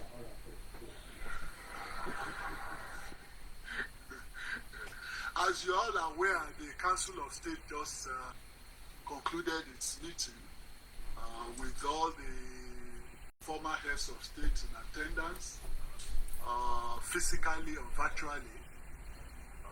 The last count, I think, most of them were cool. That's fine. the physically attending was the former head of state, General Buhari, and good luck Jonathan were there physically, and the rest were there virtually via Zoom. So in essence, in principle, all of them were in attendance, and that's a very eloquent testimony to the kind of support that they are giving to our current president, President Bola Ahmed Tinubu. A lot of issues were exhaustively discussed at the meeting, and of course you know that apart from the former heads of state, the constitutional composition of the Council of State includes all governors, security advisors, attorney general, and the rest. So the governors were all in attendance as well, and some of us ministers were invited to make presentations on our roadmap on what we've been able to achieve, the prospects. These are the lies that you've told many Nigerians about this bloody roadmap this, roadmap that, roadmap of fowo. Ta ló ní roadmap irọ́? Ẹ bá mi bí the former vice president Yemi Osibajo Only as the Buhari administration takes the stock of its achievement over the years, the Vice President Yemi Osinbajo, SAN, has listed intervention, infrastructure, power, digital economy. Èyàn tẹ̀ máa pààyàn. Wọ́n tẹ̀ sọ gbogbo wa di òmùgọ̀. Ó ní digital economy. Ṣé digital economy lẹ́ ń lò tẹ́ ṣì ń lo POS ní 21st century? Ease of doing business. Olórí burúkú ọmọ Fúlàní ní kémi wá ṣe business, kémi kó business wá láti London ọmọ àlè. Bó ṣe máa wọlé tó máa jáde náà ni ọ̀pọ̀ bẹ́ẹ̀ o. Ease of doing bẹ́ẹ̀ ni Osinbajo alias spare tire. Ó ní ease of doing business. Èèyàn mélòó ló ń ṣe business lọ́wọ́lọ́wọ́ nísìnyí tó ease ní Nàìjíríà? Social investment as some of the regime's game changer accomplishment. Professor Yemi Osinbajo stated this on Monday in his presentation at the opening of the third ministerial performance review retreat in Abuja. Àwọn èèyàn ti gbàgbé, àwọn ilé náà tuntun ti gbé tiwọn dé báyìí o. Délé Aláké náà tuntun ti dé báyìí, ẹ bá ń kígbe gbẹnu sí Mike. Délé Aláké brother mi dáadáa, mo ní kó jẹ owó ni mo ní kó wá máa sọ fún wa nípa road map. Kò sí kọta fẹ́, kò sí nídìí road map yín, kò sọ pé wọn náà ń gbádùn. I am enjoying Abuja. Kò dẹ̀ close kìíní, kò sí nǹkan tí pressman kọ́kọ́ máa ṣe fún ẹbí brown envelope, wọ́n lẹ́ fún envelope. Bomb bastard. The game-changing achievement of the administration listed by the Vice President include development of infrastructure, road, Lagos-Ibadan Expressway, rail from Lagos to Abuja, power, no power grid collapse anymore, and the broadband infrastructure. Ew. Ẹ̀ṣọ́ ọ̀pẹ̀tì ní infrastructure broadband. Liar. Kí lẹ sọ Mr. Grebe only they are all mad. Mad people all over the place. Mad people. Ìyẹn mo ṣe ní báwo lọmọ Yorùbá ṣe tún máa wá Yẹmí Ọ̀sínbàjò ta ó mọ̀wé ju Tinubu lọ because Tinubu ò mọ̀ nǹkankan òfútù fẹ́ tẹ̀ ni. Yẹmí Ọ̀sínbàjò tó good spare tire ló jẹ́ nígbà Buhari. Shettima ló ń control government security, Tinubu náà lòun control economy. Ṣé mọ̀ pé the other way around ni? It was Osinbajo that was controlling the economy while Buhari was controlling security. Wọ́n ti gbé gbogbo wa ní mugun. Wọ́n ti gbé gbogbo wa ní mugun. And they expect us to believe all these nonsense and jagbajantis. And many Yoruba people are still buying into that rubbish. Not we, the Yoruba campaigners. We cannot buy into that nonsense and jagbajantis. The power sector intervention and the initiative of the Solar Naija program launched under Economy Sustainability Plan. Ṣé rántí pé solar ló wá sọ̀rọ̀ lé lórí ní London tí mo lé bàbá ẹ̀ tí mo lé Ọ̀sínbàjò mú wọ́n gbé gba àárín àwọn ibi tó ń kẹ́rù sí ó sá jáde ni kò lè gba ẹnu ọ̀nà jáde mọ́. A whole vice president nígbà tó gbọ́ pé àwọn ọmọ Yorùbá wà níta tá à ń pariwo Yorùbá nation no going back. Mr. Jaye TV kílẹ̀ sọ́sà ẹja ayọ̀ bọ̀bọ̀ ìkúrò kó má fi tẹ̀ dá wa dúró bomb bastard. You no go better for your papa ama kò ní dá fún ẹ bó ṣe wá sórí program wọn ò ní ṣoríire ogun máa pa ẹ ní bomb bastard. Only you dey abuse for this platform. Bàbá ẹ̀ ni mò ń abuse kò tẹ̀ sí wọ̀lì kò ń ṣàwọn tó kù mí olùsọ lórí burúkú. Oníṣèbá dàn wọn láti ń gbóúnjẹ. This is what they've done to us. Wọ́n fi oko wa mo ní àsàtànà à ń dín pẹ̀lú problem kan náà táyì tí sort out àwọn olùsì. So now let's come back here. Russia ní àwọn ọmọ nípa flag. Báwo ni ọ̀rọ̀ flag ṣe wá yọ jáde ẹjẹ́ àfọ̀rọ̀ Yẹmí Ọ̀sínbàjò sílẹ̀? All those are just bomb bastard. Tó bá dẹ̀mẹ̀ tán pè ní Yẹmí Ọ̀sínbàjò ẹ̀ mà ká máa ń tètè gbàgbé èèyàn. Ẹ jẹ́ ká lọ mójú ẹ̀ jáde fún yín. Èrì Yẹmí Ọ̀sínbàjò and Buhari ẹ̀rí bó ṣe ń bá Buhari sọ̀rọ̀. Ìyẹn á rò pé Buhari gbọ́ gbogbo tó ń sọ yẹn Buhari ò gbọ́ ṣe rántí pé àṣé Buhari ò gbọ́ kankan because Buhari ní air infection. So gbogbo wà tí Yẹmí Ọ̀sínbàjò bá ń bá Buhari sọ̀rọ̀ kò ní kankan tó ń gbọ́. Ìlú ìdẹ́ ẹ̀dá èmi mọ̀ rísìn tó ṣe fún Buhari ní kíní tó máa fi kọ́ etí yẹn tó bá fi kọ́ etí àwọn ọmọ Biafra máa tètè mọ̀ pé fake nìyẹn.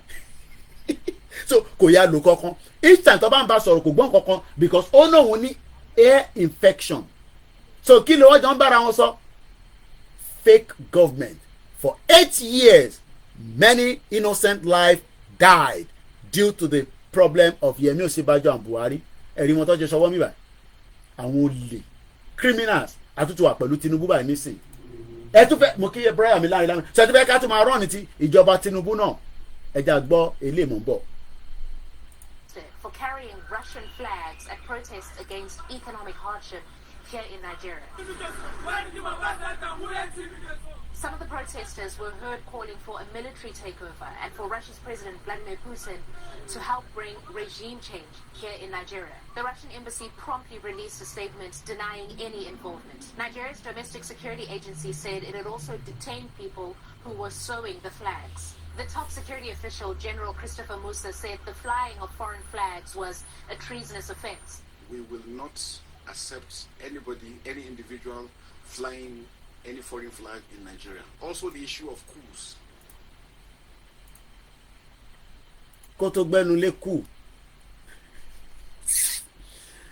How many of them have you arrested? You arrested the tailor. Tailor they call arrest. You can tell that the country is already divided into two. Bẹ́ẹ̀ni, ẹ̀gbọ́n mi Ayuba, wọ́n ní àwọn afọ́jú àti àwọn adoption leaders. We were told lies upon lies upon lies upon lies. Policy this, policy that. We will make things happen. We will put this in place. We will put that in place. It was all lies. But Yoruba people are need so many soft heart. Yẹn mo ṣe ní ẹ má ní soft heart fún Nàìjíríà. Ẹ jẹ́ àgbọ̀ tẹ́lẹ̀ sọ nípa kú. Nigeria is a sovereign nation. Nigeria is a democratic nation. We will not accept anyone pushing or taking any action, seemingly or for whatever reason, to want to push for any change of government. Nigeria.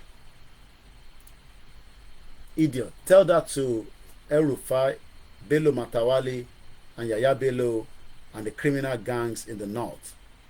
When they want to change the government, tell them that you are not going to change the government. Idiots.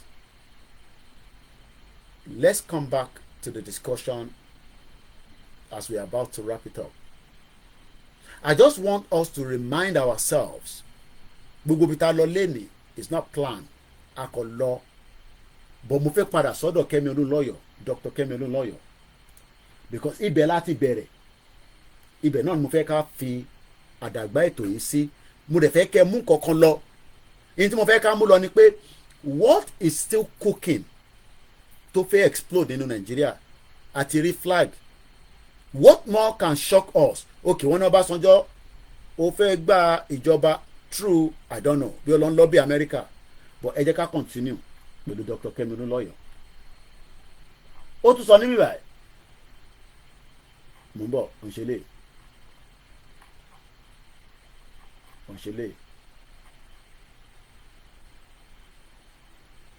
Tinubu has resigned for rising housing costs, financial misconduct. His cabinet is even helping his party to find a suitable candidate.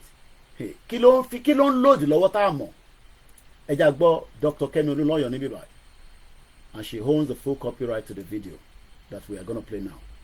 Mo kí gbogbo alẹ́ nǹkan sí o. If you're new to this platform, all you can do for me is share the program. Remember to follow, subscribe. And if you're finding out to say, Koiki, we want to support you. We want to make sure that your platform, we also support the platform. Well, the way you can support the platform is just through your voluntary donation. And your voluntary donation are always welcome. And like I said, it's a voluntary donation. Iboni page voluntary clarity more. What happened here? Okay. Koshomo. Okay, something must have happened. Okay, that's it there. So that is the account details, all on the screen, where you can help this platform so that we can grow this platform, as this platform does not take any advertisement. It's a straightforward, without mixing word. We say it as it is, under the rules of self-determination. without anybody, and I mean anybody. We care less about whether Tinubu is your president. It doesn't make any difference to me, because at the end of the day, Tinubu is only there for a very, very, very limited time. So let's come back into the program, because we have there about 20-something minutes left to complete this broadcast this evening. So I'm going to play the video of Dr. Kemi Olunloyo. I'm going to mute my mic so that we can get the sound out. And once again, I'd like to appreciate every one of you. Mr. Daniel Adeyemi Mokinyi, those of you on the Twitter space, shout out to you. We have 9 people that are now listening. Akin Games, I think, is trying to say it is a natural water. Thank you so much, as we have many of you that have joined us. I might open the phone line like I promised, and I think I should do so. So let's get Dr. Kemi Olunloyo out of the way first, and then we open the phone line. August 14, 2024. President Tinubu, obviously you've seen what's happening in Japan. I've been urging you to step down. You need to resign as president of Nigeria and follow what Kishida just did. President Kishida has been in office 3 years, didn't even make his 4th year. He resigned this morning in a press conference, and he told the Japanese people that he's not seeking re-election, and of course he's going to make sure his party produces somebody else. This guy resigned because of so many things: financial misconduct, rising housing costs. That housing cost stuff was very big in Japan. Food is expensive, housing is expensive. Is Japan different from what Nigeria is going through? I mean, every country in the world is going through housing costs. America is doing it. Canada is suffering from it. Everybody has that stuff going on. But when a prime minister or a president cannot sustain the economy and cannot fix it, and $1 is 1,602 naira, that president needs to step down. President Tinubu, do the honorable thing and step down. When Tinubu stepped down, who takes over? When President Tinubu stepped down, ta ló máa gba oyè yẹn? Resignation is not in Nigerian politician dictionary. AADRS Ayuba. Dr. Kemi Olunloyo is asking Tinubu to resign. Muki baba mi Apata Emmanuel Mukinsa. Bí Tinubu bá kúrò lórí oyè, ṣé mọ̀ pé ṣé tí máa gbàjọba nìyẹn? Àbí, are we finally seeing the dissolution of Nigeria directly or indirectly? Is that what Obasanjo is pushing from America? Oh, or is there a coup coming up? Step down. And then what happened? So Tinubu stepped down. Then ta ló máa gbà lórí oyè? Peter Obi or Atiku? Or we will do like what is happening in Bangladesh. Alogbe Wole Soyinka to become another interim government. Fìdí. There's a lot of things playing behind the curtain. Táwa náà mọ̀ àti tá mọ̀. Nigeria is finally going into the last straw. Tinubu ló máa jẹ́ the last president lágbára Ọlọ́run. Àtúnrí president kankan mọ́. And that's why I said there will be a bit of pain tá bá fẹ́ bímọ yẹn. And I hope many of us understand that.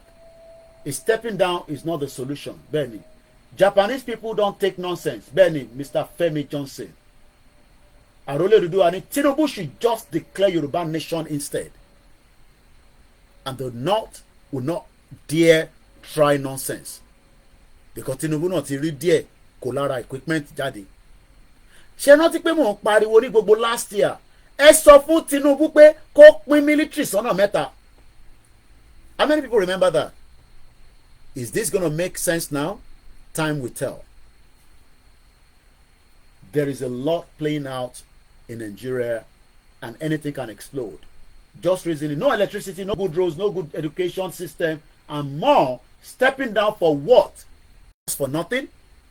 Tinubu declare Yoruba nation, declare Biafra, declare Arewa nation, and let everybody go their separate ways and give windows for negotiation for what and what needs to be resolved, and that declaration would have been said live. Ẹ rántí pé mo ní kí Tinubu lọ sí America kó sọ fún Joe Biden, kó sọ fún Keir Starmer, kó sọ fún UN General Secretary pé Nigeria must be dissolved.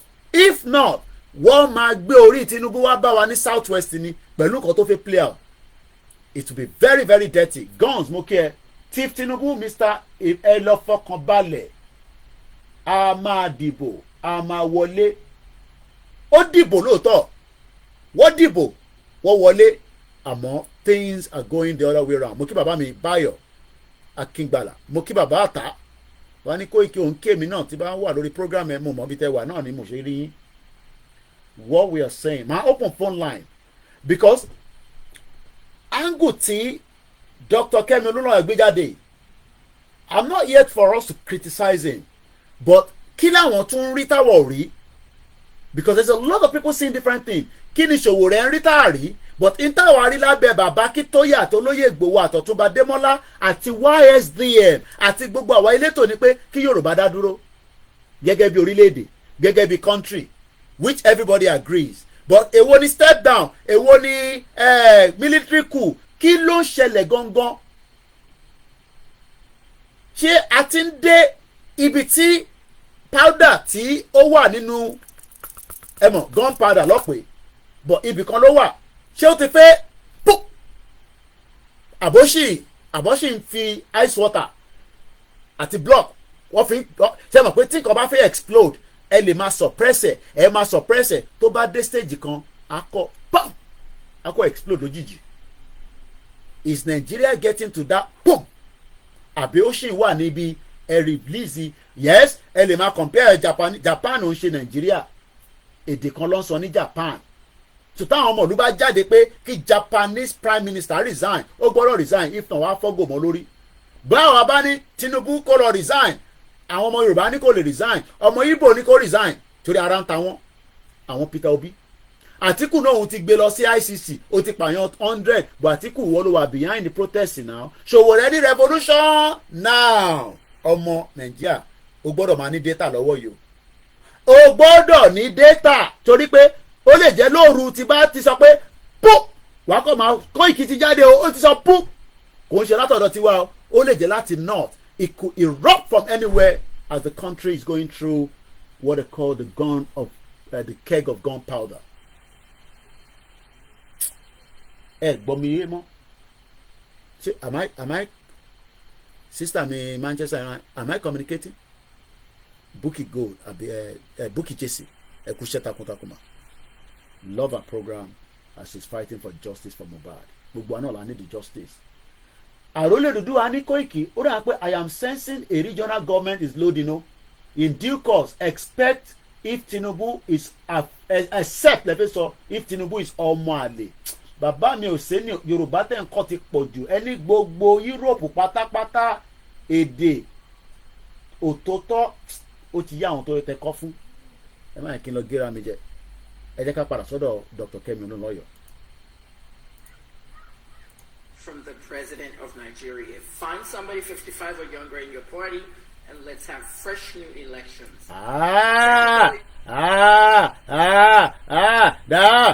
Fresh new election. 50 years old, only. 40 years old, only. 30 years old, only. 20 years old, only. Everybody ní only. Tó bá wà nínú one Nigeria. Bí bẹ́ẹ̀ bá rí mi nínú one Nigeria, olè ní mí. Ní presence day yìí báyìí. Tẹ́ bá gbọ́ pé tẹ́ bá sleep. Koiki ti wọ one Nigeria. Olè ní mí, mo ti dólè nìyẹn. Ajíbolè, olè. Kẹ́lá mọ́lẹ̀, ẹ má bò mọ́lẹ̀ fún mi o. Ẹni olè, Koiki olè. Olè. Àṣẹ kan tàn wá ní pẹ̀lú Yorùbá nation. Olè nìyẹn. Bẹ́ẹ̀ ṣe máa sọ nìyẹn o. Bẹ́ẹ̀ni bọ́dì bá náà ń ṣe politics in Nigeria. Olè, ajíbolè, olè, ajíbolè, olè, ajíbolè, olè, olè, olè, olè, olè. Ẹ kúrò nínú Nàìjíríà ká wá ṣe Yorùbá nation pẹ̀lú constitution pẹ̀lú military tí kò ní máa nà yín lẹ́gba. Olè, ajíbolè. Káwa kọ́tún kí Tinubu resign ká wá reconduct another election pẹ̀lú INEC tó wà ń bẹ̀. pẹ̀lú constitution tó wà níbẹ̀ èyí tí mo gbọ́ lọ́dọ̀ tẹ̀tọ̀kẹ́mi elétẹ̀sọ ó ti tó mo gbọ́ mọ́ ẹ jẹ́ ojú kúrò ẹ tì mí ẹ ṣe gan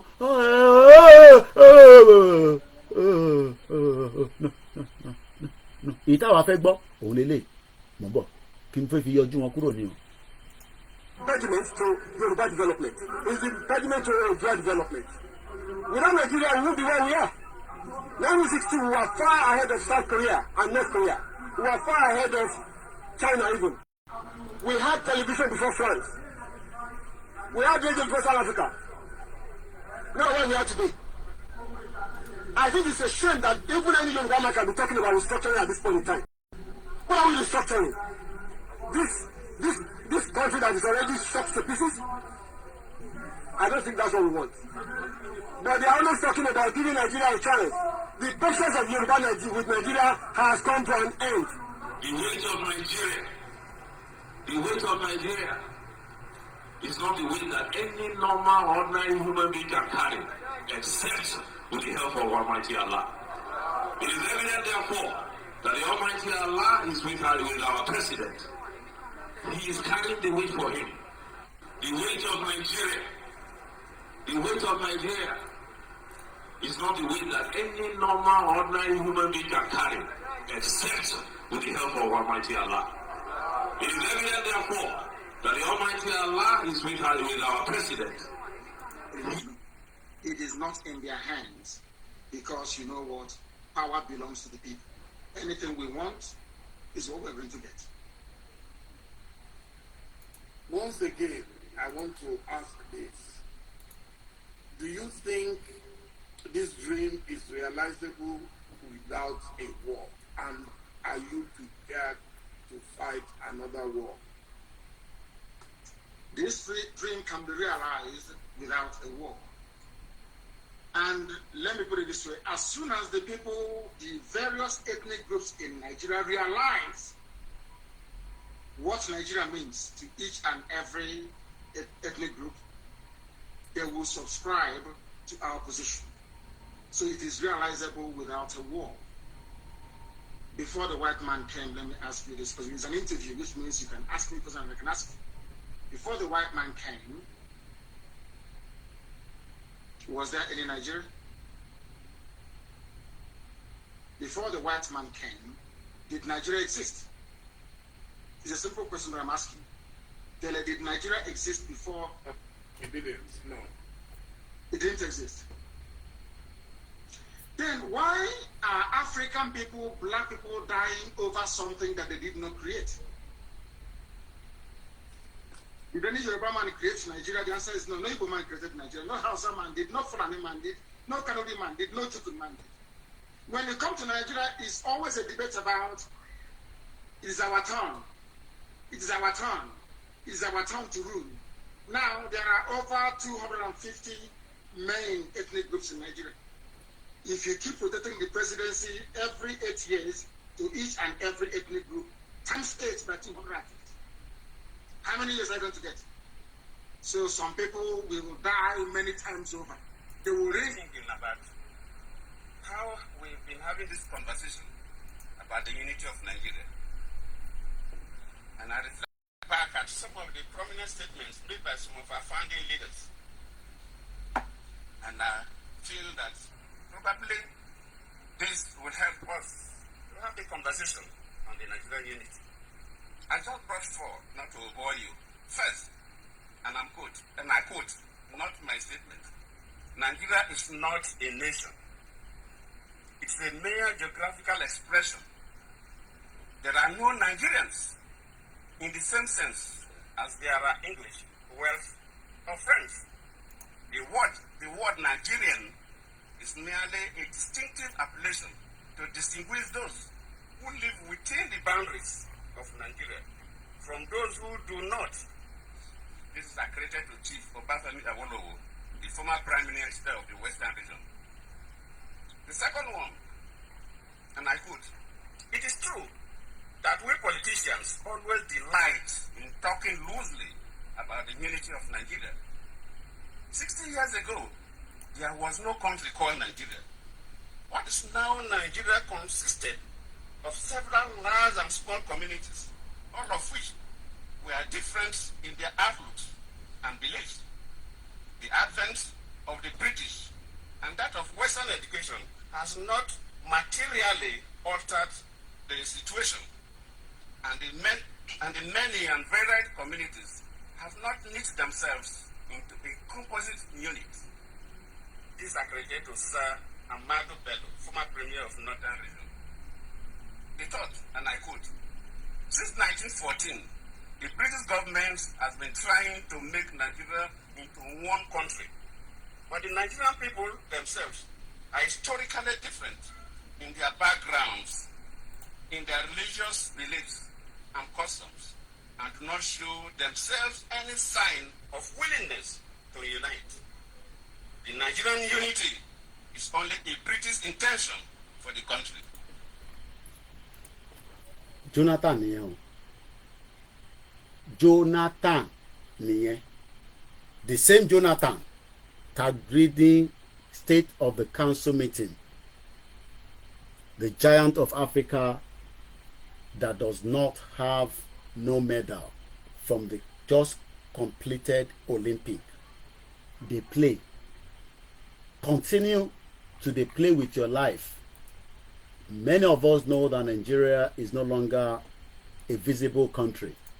But we are just hoping that something will change and the miracle would happen that would transform Nigeria into that beautiful place, because that is the denial that we all have at the back of our mind. And when you are creative gone, these I've just picked up from, and I'm going to show you how they've designed these. This Jagaban filler. Many of you now can no longer eat 3 square meal since Tinubu to be president, and is meant to be a representative for the Yoruba people. And yet, many Yoruba people are suffering because of the food, insecurity, economy. And the truth must be told. We don't want a resignation of Tinubu. We want a Tinubu that would declare a country from each side of the region. A Yoruba country, a Biafra country, an Arewa country, and a Ijaw country, and others that wants to go as well. But if anybody thinks that Tinubu should go and resign, and they go and bring another criminal 50 years old, 40 years old, 60 years old, to come and run Nigeria under the same judicial system, under the same 1999 constitution, you must all be joking. Moki gbogbo alẹ́ nǹkan sí pé the end of Nigeria is here, and the end, we will all witness it in wherever part we are. You're right, Mr. Kuba. Nigeria was only created for a trial of 100 years, and we've tried it, and it's no longer visibly working. It ended in 2014 under Jonathan, but because Jonathan wants to enjoy Nigeria, he refused to talk about it. So Tinubu will be the last president, God's willing, but everybody must play their role to make such happen as well. As I leave us in this particular evening, I would like to say thank you so much.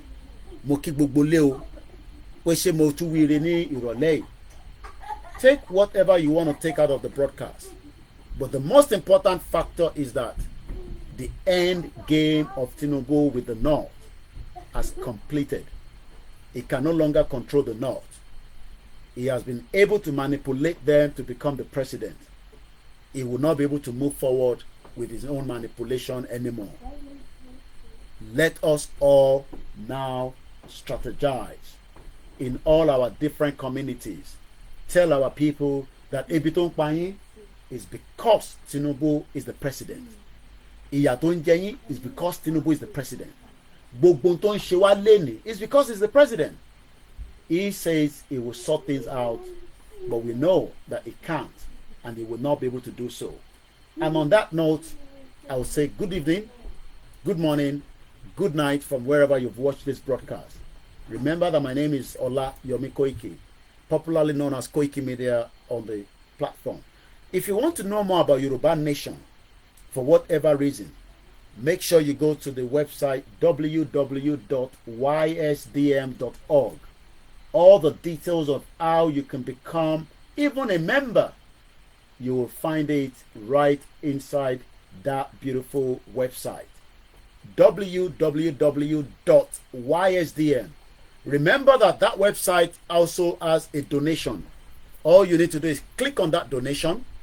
Tebati do the website here from your mobile phone, your tablet, your laptop, even some of the smart TV. You can go on the YSDM. Just say Google, Siri, YSDM website, Agbejade. Click on the donation that you can see on the screen, and you will click on the subscription. You would then be able to pay your monthly £10, $10, 10 Canadian for those outside Nigeria. If you are in Nigeria, you cannot do that from the website. You got to ask for the account details, and that will be sent to you. Not private or individual account. It's a company account linked with the Yoruba Nation that will be sent to you. So please remind yourself, those of you that is on 120 and you have to stress, say it's fine.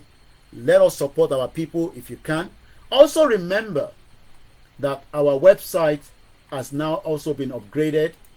We still have the Koikimedia that is operating, which is www.koikimedia.com, fully with all the Yoruba Nation information. But because we could not expand it, we had to get another site called www.koikimediainternationalnews.com, where there is no advertisement in there as well. There is no Google disturbance. All the news projected. And please, I beg you, don't come and tell me on my platform that, oh, what has this got to do with Yoruba Nation? I am a media organization just like BBC, the Sky News, the CNN. The only difference is that we are still trying to make sure that the platform can grow beyond where it is right now. So we need your support, your voluntary contribution, so that we can push the message of the self-determination right under the bottom as well. You can reach out to me on the number on the screen, +44 74 044 05917. Remember that you're not the only one trying to get hold of me. We have thousands of Yoruba people around the world at different time zones that are also trying to reach out to me. But I try my best to make sure I return your call. If you want a dinner for the ticket of Igbowo, it is £100 per ticket. That does not mean that after you have paid the £100, you can bring an extra luggage of somebody with you. You will not get into the venue of the dinner. The dinner is well prepared and well articulated. It's only for 150 people. But you will also have the privilege to see Igbowo at the Yoruba Nation 1 million rally. You are all cordially invited. From the BBC. I promised that I will go there. I couldn't make it over the weekend. But I will visit the BBC and do a short video where you'll be able to see where we're going to start from. But the closest train station will be Oxford Circles. Many buses will travel from there, from bus 73, bus 436, and many other buses that will then head into the BBC where the event will start from. Once again, from the south to the north, from Kano to Jigawa, from Bauchi to wherever you are in Nigeria, from the Yoruba land to Anambra to Enugu to Port Harcourt, remember that nobody hates anybody. We just don't want to live in that contraction that the British created in 1914. Bí mo ṣe fi gbogbo wa sílẹ̀ lálẹ́, èmi náà mo tún bọ̀ lọ́la with another dimension. Ó pọ̀ lọ́wọ́ mi gan. That is why I am a journalist. I will continue to encourage us. Do not get involved in crime until we get out of Nigeria. It is a tough one, but let us. Talile tó ní ẹ sọ Yorùbá, tẹ́ ń sọ òyìnbó. Ẹ wà very careful. Latif Nasiru. Okay? Be very careful. You dare not tell me what to speak on this platform. Dizzy Man says he will be there. I've sent his account details. He will be making the payment into for the dinner. So, Mukibu Walen Konsi. Arole sọ pé Tinubu has disappointed many Yoruba. Kò tí disappoint wọn tó. Ẹ jẹ́ ká ṣe máa wò bóyá a máa ra pure water, a máa ṣì fi ṣe kíni, a máa fi nùdí wa. ṣé wọ́n náà fi ń fọyín ni wọ́n fi ń wẹ̀ òun lè máa fi nùdí tó bá yá. Ẹ ṣé gan ni grandma Awoni wọ́n ní láṣẹ Èdùmàrè we will meet again. As I leave you, I've done a lot today already. Mo kí mọ̀ sí mi lẹ́ẹ̀kan sí we appreciate you, we love you. The Yoruba people are always every day inú mo lè má jíṣẹ́ fún yín wọ́n ní kí n kí yín dáadáa. Mo kí gbogbo lé o Yekini Mustapha má bínú sí mi bá ń kí gbogbo àwọn group yín tẹ̀ ṣe meeting ní agbègbè yín. You called me 7 times but by the time tí màá fi rí mo ti wà lórí program mo apologize.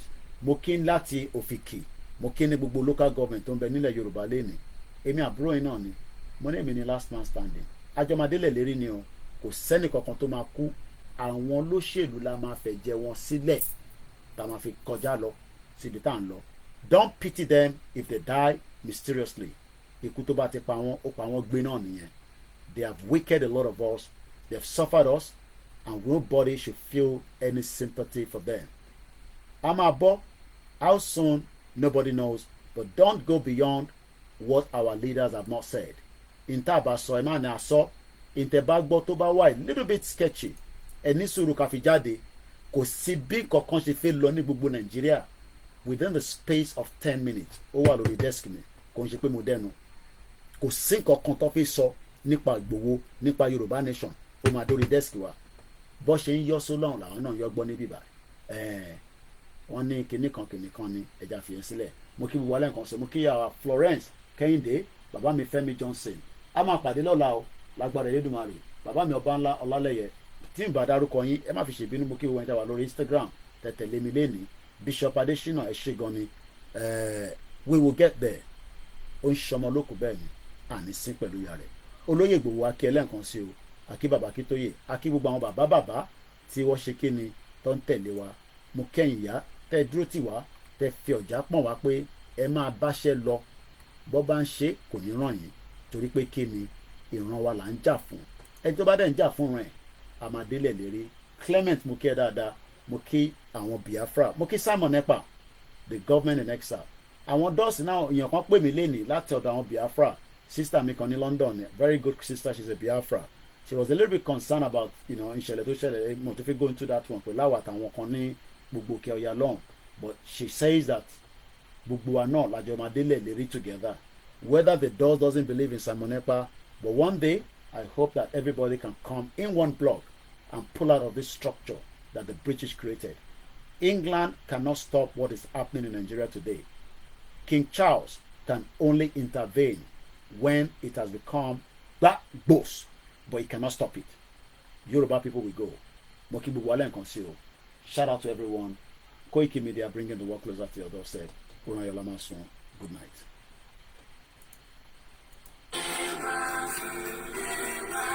Orileede. Kagbega.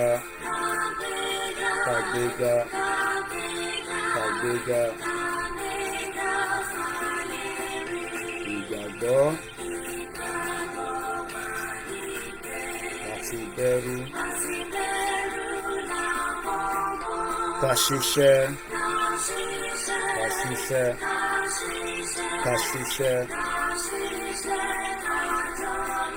Ìṣọ̀kan.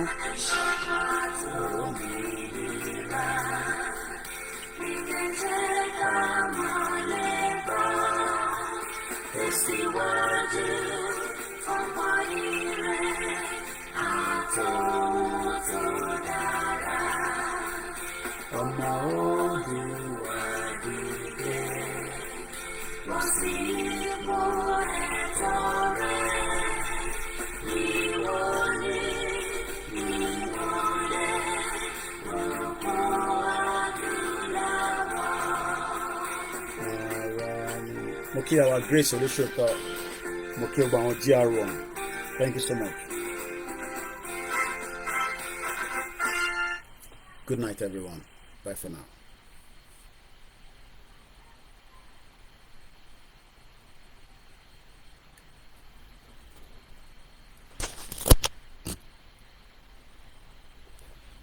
Bye for now.